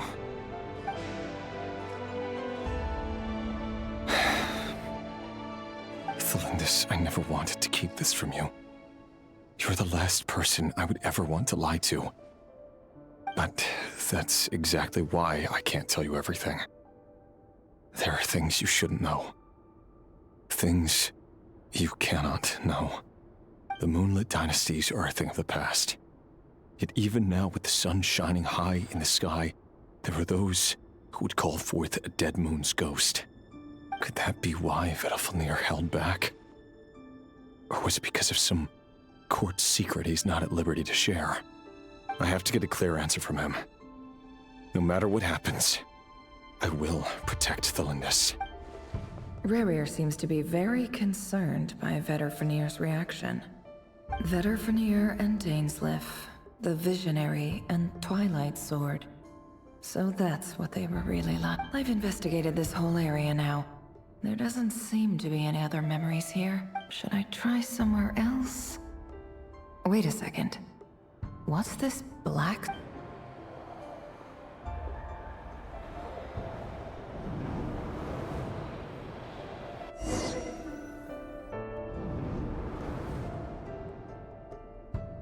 So, he's late after all. Just you wait, Rerir. You're in for it. Are you waiting for someone, ma'am? Could I tempt you into buying some flowers? Oh, sure. Pick me out a pretty bunch if you would. Thank you. But I'm afraid none of them are as pretty as you. For someone so young, you sure have a way with words, don't you? I'm only telling the truth. Look me in the eyes. You'll see I'm not lying. May we have a word in private? Who are you? And what do you want? It doesn't matter who I am. Too many of our kind have fallen lately, so I decided to take the risk of reaching out. Not long ago, the Ray here of Solnari led an assault on one of our strongholds. We suffered many casualties, and many who came to our aid lost their lives as well. Sorry, I don't know why you're telling me this. And I don't want to get involved. Wait, hear me out. This time we finally got a clear look at his face and learned his true identity. His name is Rerir, and he claims to be one of the King's guards. What did you say? A cruel irony, isn't it? The man you're set to marry leads a double life as a brutal executioner. But surely, you must have caught a whiff of the blood on his hands. Why are you telling me all of— Simple. It's because— How strange. Rerir was nowhere to be seen in that memory. It clearly belonged to the Lindis. Rerir couldn't possibly know what happened if he wasn't even there. Why would her memories appear in his fragment? The ceremony won't last much longer. I think it's time to call it a day.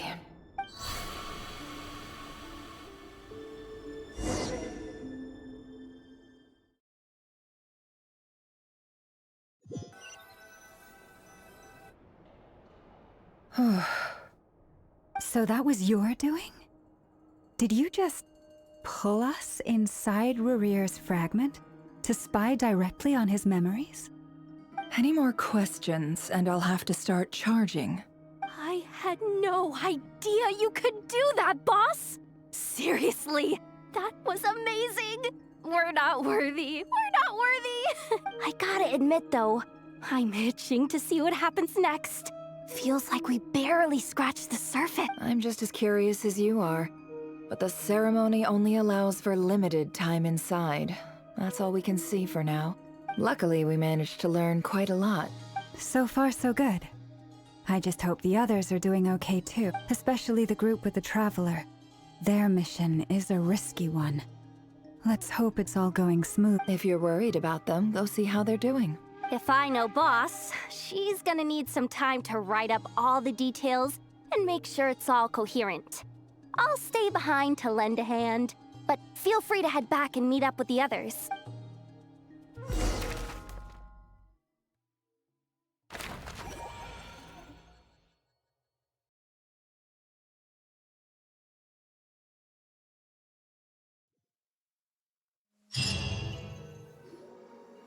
Oh, they've been prowling around for nearly 2 days now. These things just won't quit. Oh, they might not have seen us yet, but them constantly sweeping the area, our way out is completely blocked. Oh, that's never gonna work. One little slip up and it's game over. If they spot us, they'll run straight back to Rerir. And once he knows we're here, it won't be long before he's breathing down our necks again. Oh, Guess you're right. All right. Time to zip it.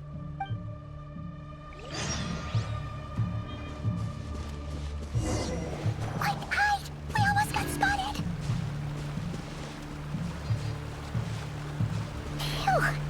That was a close call.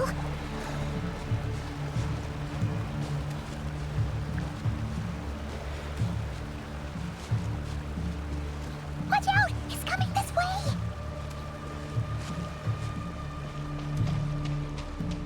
Keep going. We're nearly there. This is the final hurdle.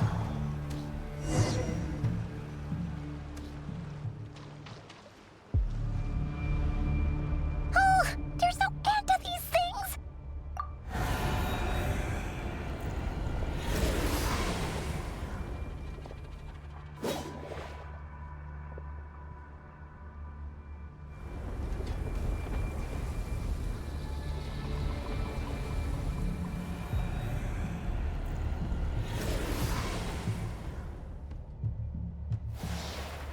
Fire. Fire? Wait, what's that smell? Oh no, there's a fire!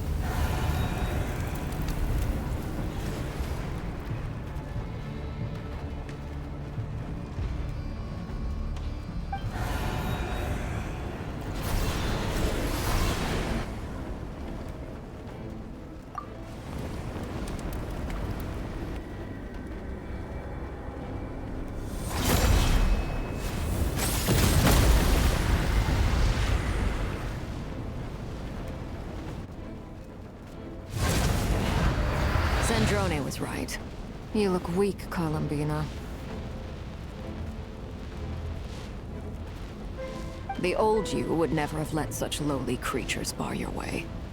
Word has it that you did something for the Tsaritsa, and that's why you've lost most of your power. Freedom comes at a heavy price, doesn't it? It's Arlecchino! You came! Hello again, Columbina. And greetings, guests of the House of the Hearth. It's been a while, Arlecchino.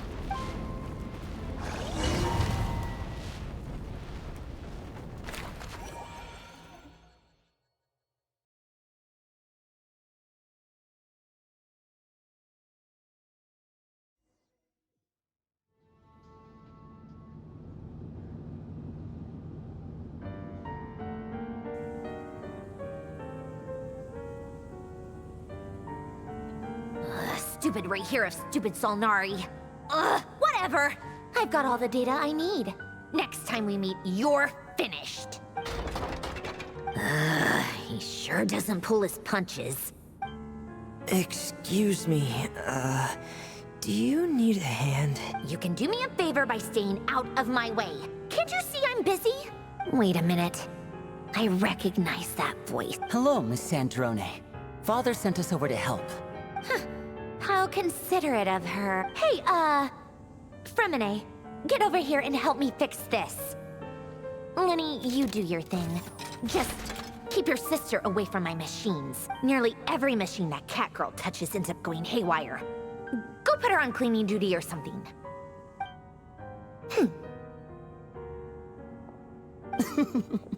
Then let's start downstairs. Fremine, we'll leave this place to you. You've got it. Wait a second. Pretty sure there's still some tea in the cupboard. If you want some, you'll have to make it yourselves.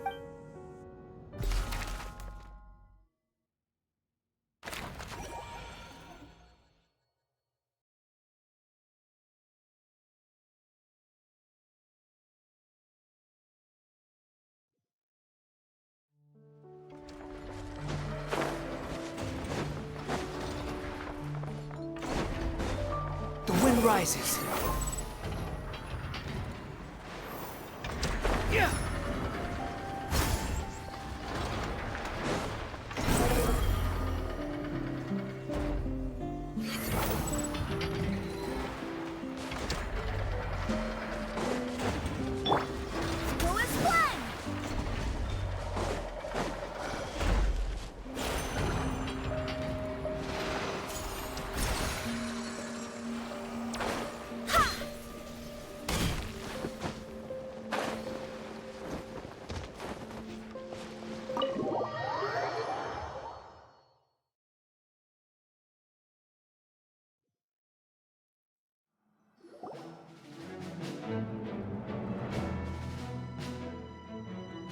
It's a relief to see you all made it back in one... Huh? Feels like there's quite a few people missing. Where's Flint's and the others? I returned ahead of them. Flint is helping Aino and Anefa to set up the decoys and buy some time. As for Miss Nefer... Boss is still wrapping things up on her end. She sent us back to fill you all in on the top secret intel we've been gathering. I see. Then let's get right into it. But first, who do we have here? You brought someone else in to help? Greetings. I was invited here to help as a longtime Tea Party companion of Columbina's. You may call me Arlecchino. Surely it can't be. Those eyes. Oh, where have I seen them? The only Arlecchino I know is the fourth of the Fatui Harbingers. So either you share a pretty uncommon name, or you're more than just a Tea Party buddy. You are well informed, Grandmaster. A man from Mondstadt living all the way out here in Krai, and yet the people and affairs of Snezhnaya seem to hold a special place in your heart. Oh, the feeling's mutual. Sounds like you know all about who I am. A Fatui Harbinger. The atmosphere in here just got really tense. Guess we can't just start trusting Fatui Harbingers, even at a time like this. I must admit, though, I'm a little curious. Seeing as the Moon Goddess no longer belongs to the Fatui, what makes you so willing to put your neck on the line here? Nor does Krai belong to Mondstadt, Mr. Varka. Yet still, you're fighting for it all the same. Things don't always have to have a tangible payoff. Sometimes, stopping things from spiraling out of control is a higher priority than chasing the spoils of victory. Of course, I can't say there's nothing in it for me at all. But that's between Columbina and myself. Forgive me. I don't mean to doubt you. It's just that the Fatui really have been the source of many of our troubles. We have our own way of doing things here in Krai. But ever since they arrived, the Fatui have treated us with nothing but hostility. I know there's been a lot of bad blood between us in the past. I've done my utmost to avoid friction whenever I could. But sometimes fundamental conflicts of interest simply can't be settled amicably. That's why I'm here solely in a personal capacity. This has nothing to do with the Fatui. As a gesture of good faith, I'll be frank. I can help Columbina track down the iridescent moon's marrow, which will help her restore more of her power. Anyway, what else is on the agenda? Let's begin. She says she'll be frank, then completely skips over the details. Looks like she doesn't want to give away too many secrets, but she clearly wants to change the subject. It'd be awkward if I tried to bring it up again now. I guess we'll just have to go along with it. She's the fourth of the Fatui Harbingers, after all. One look and you can tell she's not someone you'd want to mess with.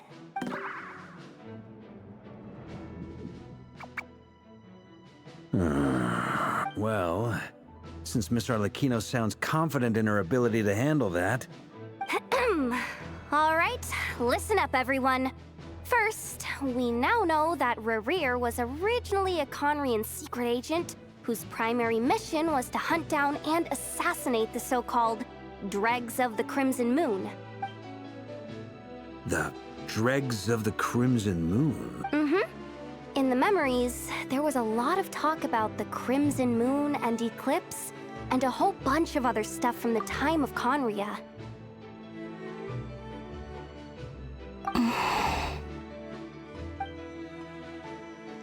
To my knowledge, those were the names of two different Conrian dynasties.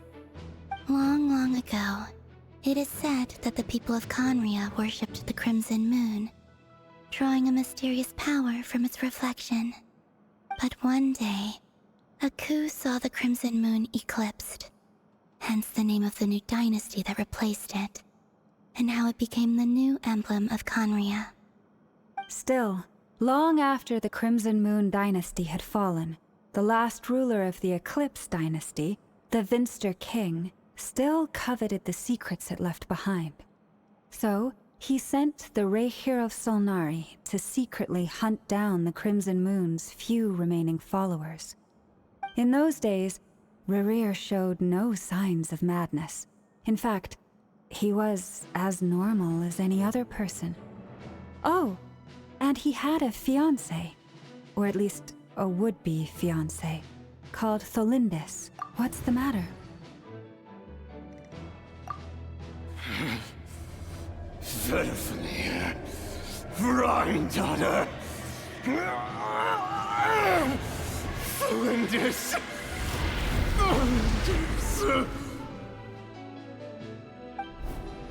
Interesting. Anything else? What about this would-be fiancé of his?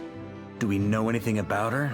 Well, she was a researcher at the Universitas Magistrorum, but it felt like she was hiding some kind of secret. Oh, and one more thing.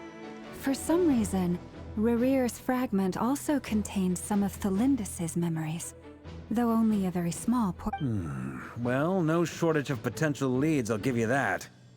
In any case, it sounds like we can conclude that while Tholindis was still around, Rerir appeared to be lucid and quite normal. Tholindis, it seems, must have been the one thing in this world that he couldn't let go of.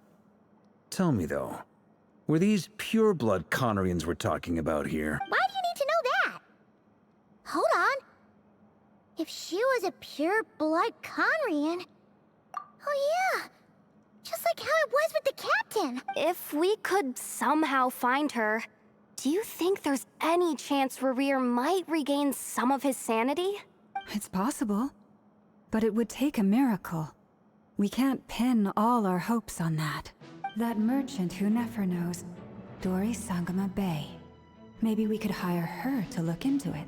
All right, then. Let's keep working in our separate teams. Traveler, Paimon, Kutar, and Miss Arlecchino will go look for the iridescent moon's marrow. As for the others...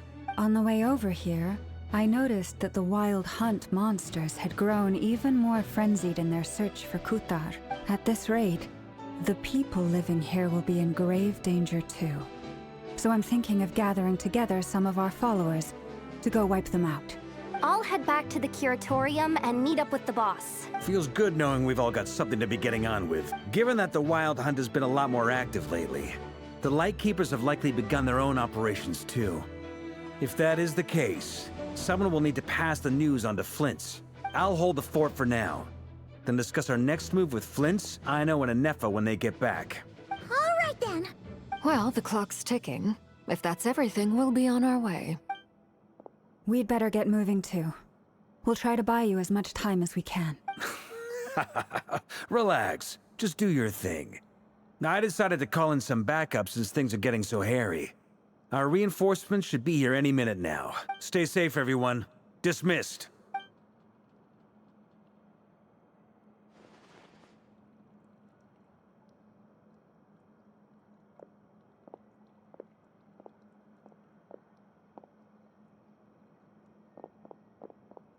We're back. Did we get here a little early? Or a little late?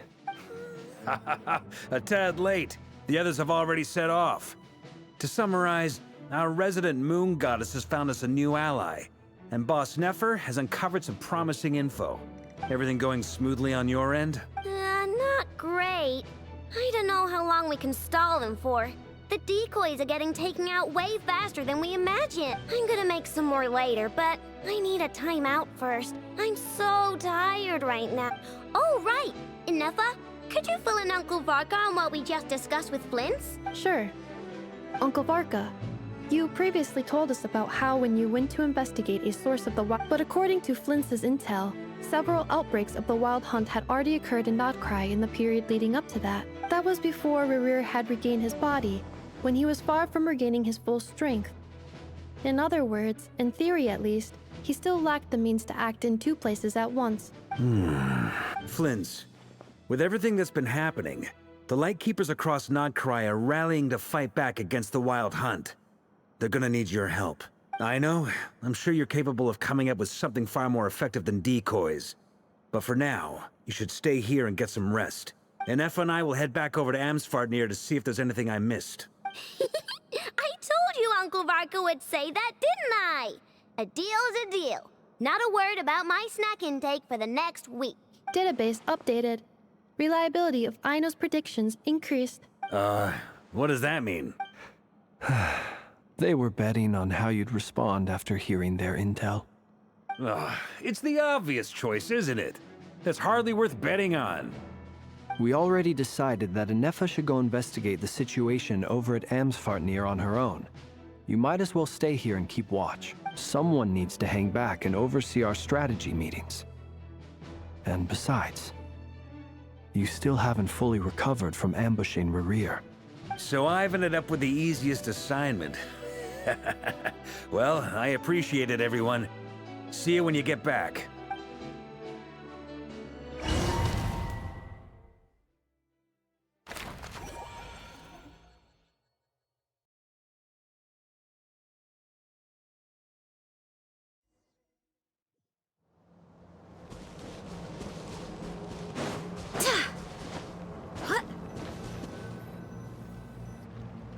Here, this will serve as a good spot to cross over. Alikino, hold up a second. Since you brought us all this way, would you mind telling us what you've got planned? We still haven't got the slightest idea what's going on here. And if even Columbina doesn't know where the iridescent moon's marrow is, how do you? Simple. Because I am an inheritor of the royal bloodline of the Crimson Moon, and one of the last surviving embers of the Two Worlds' flames. Huh? Are you serious? Isn't you're a descendant of that Crimson Moon dynasty we were just talking about? The one from ancient Conria? Your surprise is understandable. I was also taken aback when I first learned of it. But the more I thought about it, the more I realized the signs had been there all along. When I was young, I discovered I could wield a very special kind of fire. It coursed like blood through my veins and smoldered away inside my nerves. What's more, whenever I experienced strong bursts of emotion or drew too deeply on this power... Exactly. That is why my hands are like this too. At first, I saw it only as a curse, but once I became a harbinger, the Jester apprised me of the truth. Together with my own investigations over the past few years, there are several things that I have gradually come to understand. For instance, take the so-called Crimson Moon. In truth, it is nothing more than the shattered remnants of the iridescent moon, fused with the abyss to prolong its lifespan.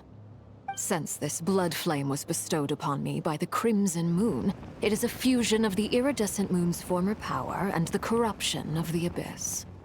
You all understand the nature of the abyss well enough. I draw upon its power, and in return, it hungers for my soul. This strange blackness is the mark of corruption it has left behind. If I recall correctly, you once told me that if the corruption ever made it to your heart, you'd become a completely different person. Yes, and that's the reason I'm always careful not to push my power too far. It's essentially a never-ending tug-of-war. Whew. Sounds intense. Anyway, the rest of my story can wait. Is there anything else about the Crimson Moon or the... Paimon has a question. So, the Crimson Moon that the Karians used to worship was actually the iridescent moon, right? Which was one of the three moon sisters. Does that mean that the Karians were to the Crimson Moon as the Frost Moon Scions are to the Frost Moon? So much of that history has been lost. We have no way of knowing exactly what they were like. But I would suspect that the Conrians weren't as devout in their moon worship as it might appear. The iridescent moon's remains simply served as their link to the abyss. Later on, perhaps someone discovered a way to make direct contact with the abyss. Or maybe there was some kind of ideological divide. Either way, a dissenting faction staged a coup and drove out the royal heirs of the Crimson Moon dynasty. Still, even with the dark sun looming high overhead, the Crimson Moon's glow never truly faded. If you want living proof, it's standing right before you. The first time we met, I sensed something familiar in your presence. When I looked at you, I felt I could see that mysterious red moon in the corner of my eye, in your flames, I saw its broken image, surrounded by a strange black aura. Well, I appreciate that you kept it to yourself. Much about the Crimson Moon is still a mystery, and I'd prefer not to end up as the object of an insane research project. Anyway, time is against us here, so if there's any other questions, they'll have to wait. I just want to make sure I've got one thing straight. In her letter, Sandrone mentioned that since you are unable to contain the iridescent moon's marrow yourself, you intend to leave it in my custody. Correct? That's right. For now. It's the only way I can pay you back for your help. The iridescent moon is already part of who you are. So with its marrow in your possession, you'll be even more powerful than before. Deal. Then let's get started. Get what started? What does this place have to do with the Crimson Moon? When I first became a Harbinger, the Jester gave me a book called Paranhari, also known as Leobranto Inamorato. You should be able to buy a copy next time you're in Fontaine. It's a love story set in the Crimson Moon era. But setting aside the tangled romances of its characters, it also records a few interesting details. In the Crimson Moon era, or so the story goes, there was an orphanage that received children from beyond the bounds of this world, and subjected them to a peculiar induction ceremony. Beyond the bounds of this world? For real? And what kind of induction ceremony? The Crimson Moon sages looked beyond this world for beings with powers that surpassed the gods. But fearing they might lose control, they subjected these children to a process of refinement. They made these children crawl up a fireplace and kept asking them, "Have you died? Did you see it?" Until they finally admitted to having died and seen a crimson moon. The adults embraced the children who passed the ritual, telling them, "Within the fireplace, you have traversed the flames between two worlds. Here and now, you are born anew." The book leaves much unsaid, but I suspect that this was their way of branding the children they had enrolled, leaving an indelible mark upon them so that they would forever live in the Crimson Moon's light. That explains why I can't sense the Crimson Moon's marrow in this world. It makes sense that it would be sealed in a special space that can only be accessed temporarily through some kind of ritual. But there's no fireplace here. Do you see a chimney anywhere? Oh. That won't be necessary. The fireplace is purely symbolic. The key to the ritual is crossing the flames between two worlds. Those burned away by such flames leave behind a kind of ghostly afterimage in the world. In the days of Conria, people believed they could be used to bridge the... In short, I can open a passage to that space for... The catch is I'll need to stay on this side to keep the passage open, so I won't be able to come with you. Once you're inside, you'll have to find your own way. Very well.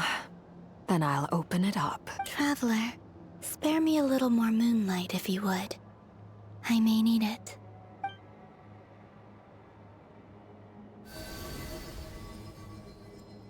Thank you. I feel like I've recovered some of my strength now.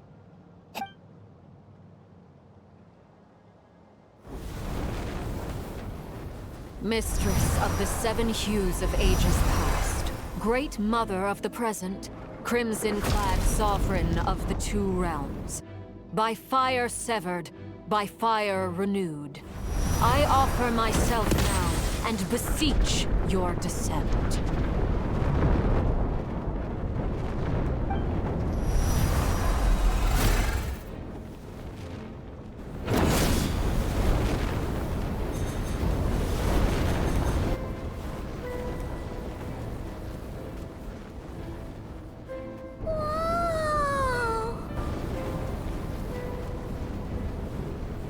One word of advice. As you're crossing over, no matter what voices you hear, do not answer. Got it! I sense a sinister gloom inside. I feel that I am about to meet an old friend who has changed beyond all recognition. All right. Let's go.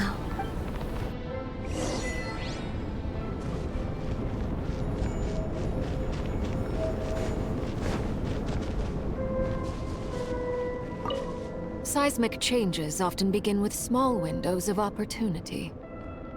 This could be your window.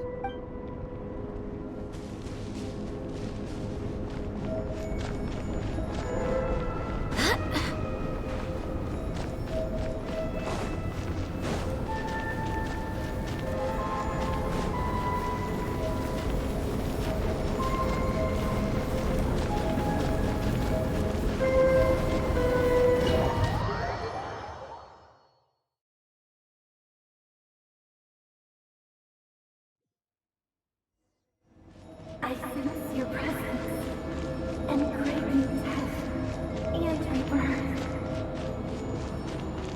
Wait, why are you? You have crossed over from another world, transcending fate itself. I have no right to.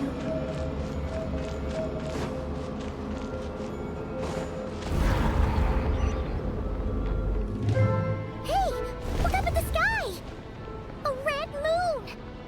This must be the spot, right? Is that the abyss? It's practically filled the entire place! What now? What a tragic sight.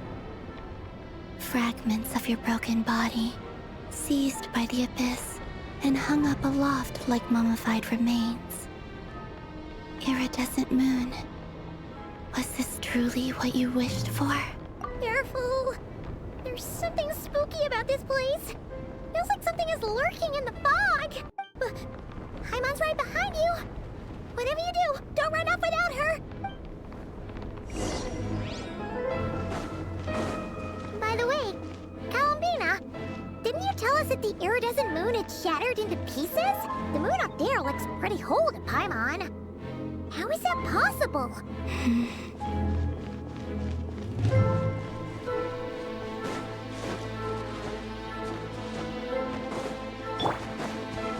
Repeats its course.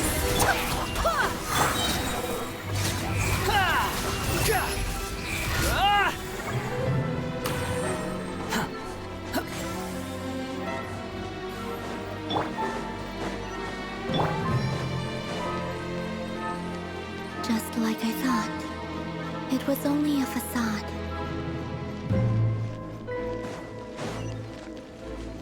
Dare to mess with me?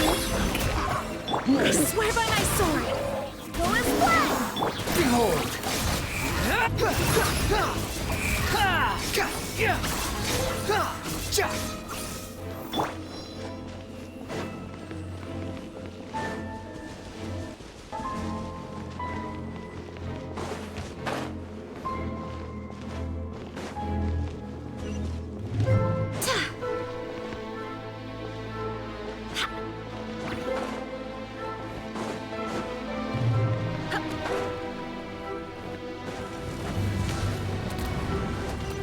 Gears of the storm! Barbados, guide us. The wind rises.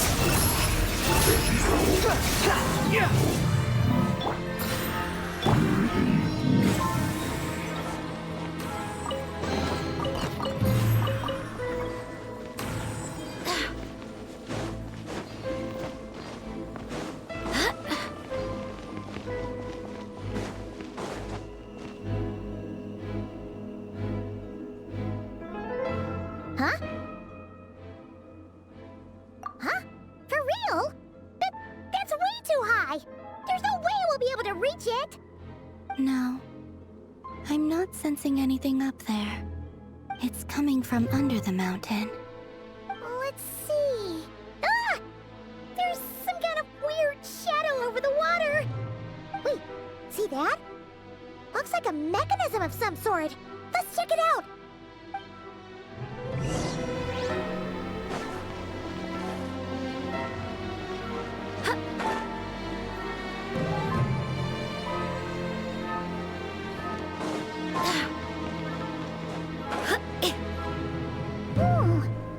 Looks like a device finished from the time of Krai.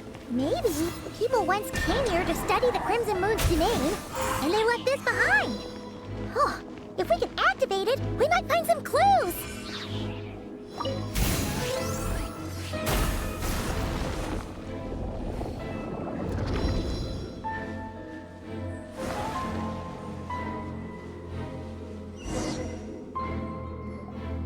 Hey, look at that! Now that the mechanism's running, the shadow in the water looks different. Do you think these mechanisms might be the key to unlocking the secret? Let's try to find more of them! Felindis, we'll leave the rest of the research in your hands. We'll be heading back now. I hope this isn't ruining date night. Ugh. Mind your own business. Just leave me some snacks on the table. Felindis? Is that Rere's girlfriend? How come we're hearing her voice here? Oh yeah! So, do you think she was studying this strange space all along? The Abyss has made this space extremely unstable. Maybe that's why some of the things she said and did were preserved here. Like echoes. Or after images. Whenever I see this view, it takes me back to a poem from my childhood. Waning moon, oh lifeless damsel, weeping on the mountain crest. Mourning still in wistful tone, her fragile soul now laid to rest. For me, of all people, to be here investigating the mysteries of the Crimson Moon space. Is it a coincidence? Or something more?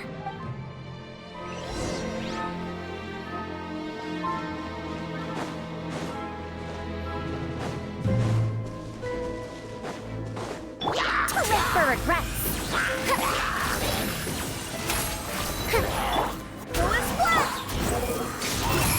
Gotcha!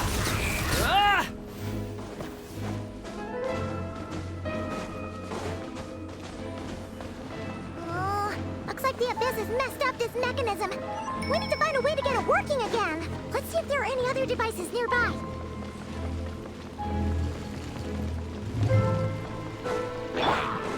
But my name echo in song!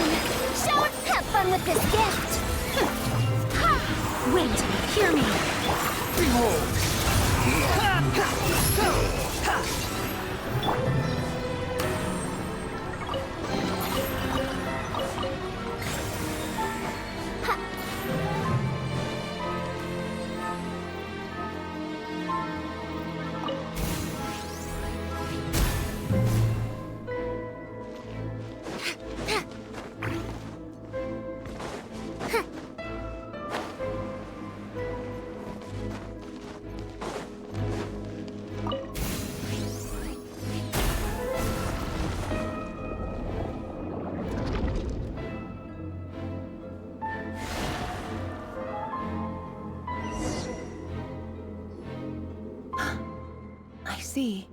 So the moon marrow, or rather the power of the 3 moons, is the key to unlocking. If it really does exist, then maybe this madness can finally be put to an end.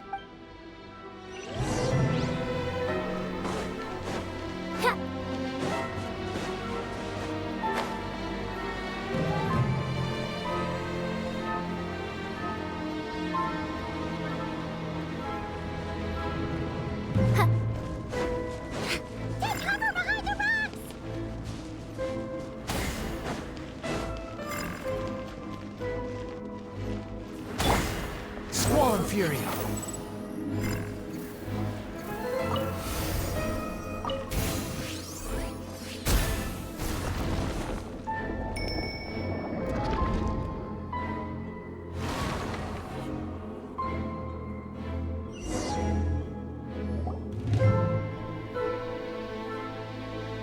With the Abyss inhibitors in place, I should be able to access the chamber with the moon marrow. Oh, Rerir. With every step you take, you're drifting further from what you truly desire. But you're not the root of the problem.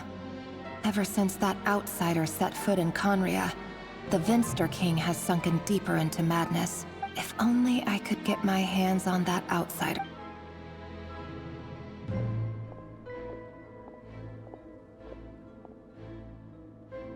Hey look!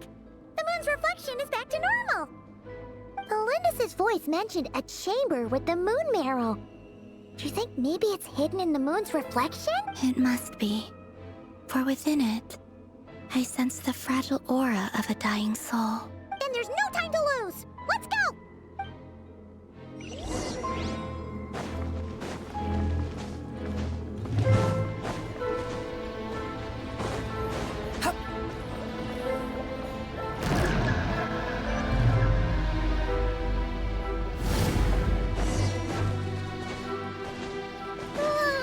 These things are so creepy! Looks like we'll have to destroy them if we want to get to the iridescent moon's marrow.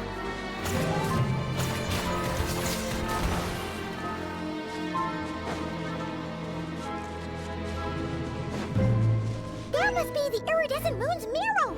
Oh, we'll need to destroy these things before we can reach it!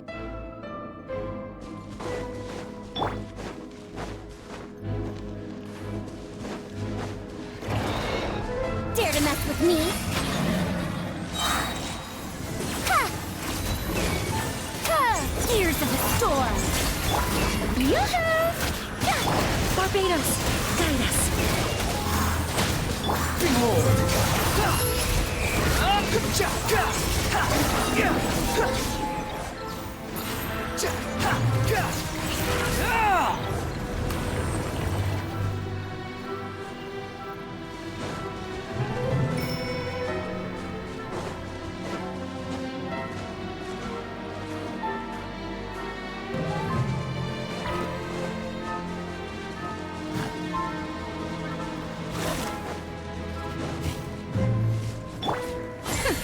We'll see about that!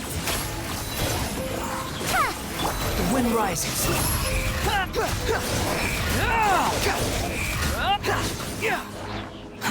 Too slow.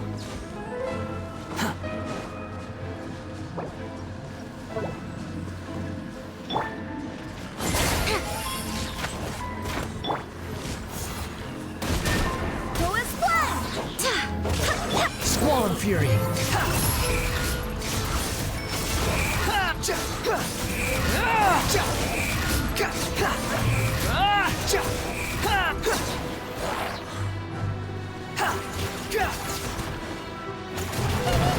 We're so close!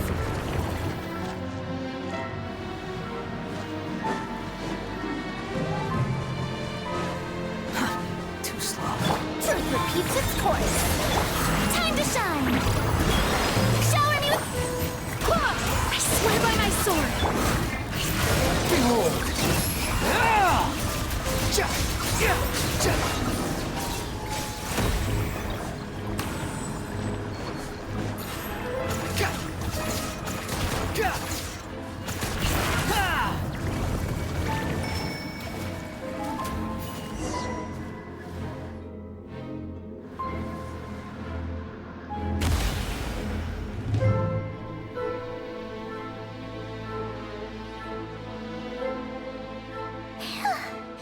The iridescent moon's marrow, still burning away like an undying flame, yet now contaminated by the abyss.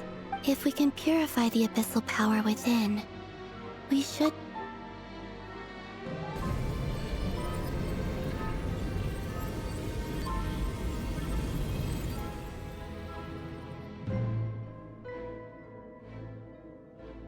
It's so cold. Is it you? Huh? Are you talking to us? At long last, I can see you once more. Our fates have crossed, and I am finally free. I'm sorry, I lied to you. Even knowing what was to come, I still couldn't let go of the fear in my heart. As death drew near, the moment the moon shattered, my body began to split apart piece by piece. Like I was being cut into pieces by 1,000 blunt blades. My thoughts scattered as the cold crept in. But I could not bear to fade away like that. Tell me, what was it that brought you to us all that time ago? If only I had possessed your courage, then I might have been spared this torment more painful than death. You look so puzzled. That's how I felt too when I first saw you. But trust me when I say that everything happens for a reason. Farewell, Hypo. What was that all about? It sounded like she was speaking to a long-lost friend. But none of us have ever met her before.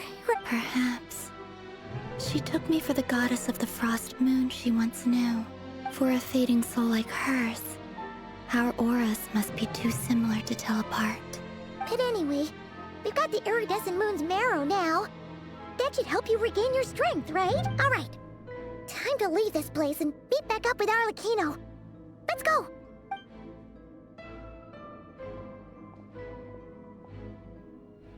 That's odd.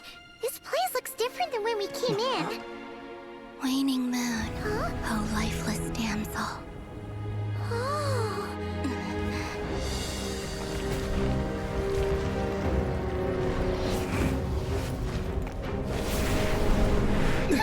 Hurry! The place is collapsing! It wants to trap us here. Who's it? The Abyss? Now we've taken the moon marrow. All that's left here is a dark will. It will show us no mercy. Give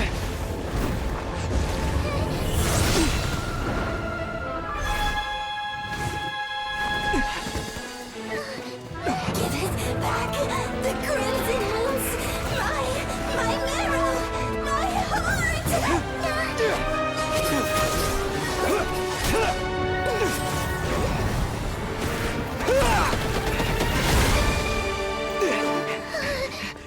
Finally!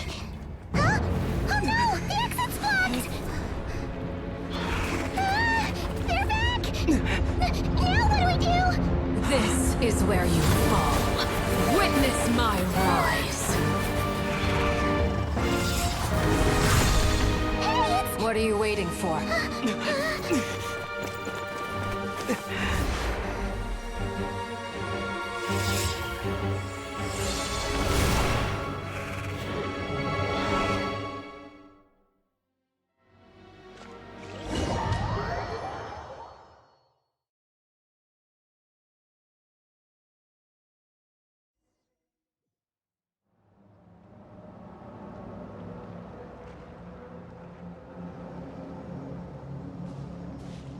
Oh, we made it! Is that you, Arlecchino? Wait, your hands! They're... Oh, this? Don't worry. It's a small price to pay. The Abyss wanted to trap you inside, and I defied its will by bringing you out. No wonder it's a little angry. No. I have paid the price, albeit a small one, and it cannot be undone. My hands have already fused with the Abyss. Purification would simply destroy whatever's left of them. But surely... Oh... We're so sorry, Arlecchino. Paimon can't believe you'd make a sacrifice like this for... As much as I'd like to call it a favor, the truth is I was simply holding up my end of the deal. Well, Columbina. Yes, you did your part. And as promised, I will leave the iridescent moon's marrow in your care. From this day forth, may the two worlds' flames burn ever more brightly.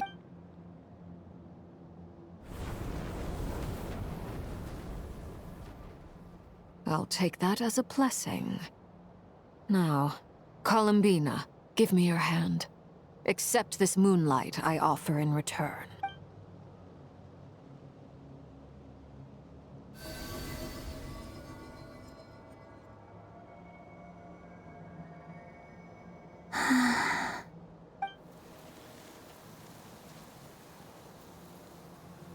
Feeling stronger?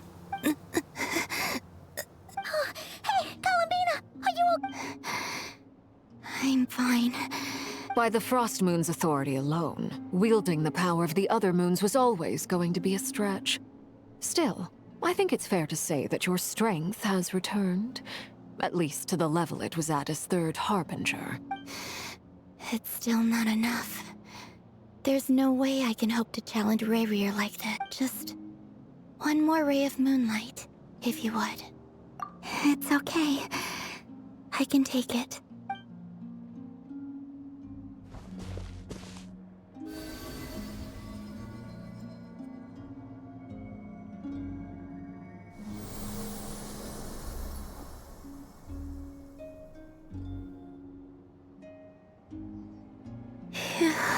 How about now? Fighting fit? At the very least, I won't have to stay hidden like before. I want to see him gone from Not Krai. The Rapier of Solnari and his wild hunt must be sent back where they belong. Well, it's good to have something to aim for. You certainly seem more alive now than you did earlier. When I first met you, you didn't strike me as a ray of moonlight. More like a wisp of fog drifting in from who knows where, ready to scatter at the first sign of a breeze. But now, you're full of vitality. Just like the Frost Moon, once the brightest of them all. May you keep shining, Columbina. This is who you are.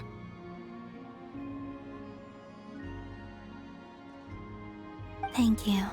Look after yourself too, Arlecchino. I know you have plans of your own, and that's why you're always seeking to grow stronger. But whatever you're after, don't let the Abyss take a hold of you. I do not wish to see you go down the same path as Rayrier. I appreciate the concern, Columbina. Although perhaps it's time you took a new name. A new name? Kutar, the Moon Maiden, Columbina. They're nothing more than code names. They describe who she is and the roles she's played, but they're not her real name. We often use code names in the House of the Hearth, too. But it's knowing your real name that keeps you grounded. Up till now, you've been living a wandering life, so you've probably never really cared. All I'll say is this. Once you've defeated Rayrier, give it some thought. All right, that's it from me. I'll get you back safely first, then go meet up with Sandra. You're the best! I appreciate the gesture. It speaks to your good character. Anyway, let's get going. There are more urgent things to do right now than trade compliments.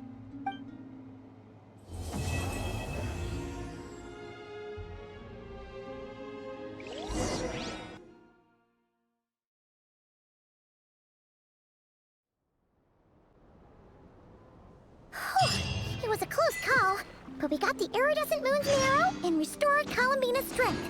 And that's all that matters. In other words, mission accomplished. Paimon wonders how everyone else is doing.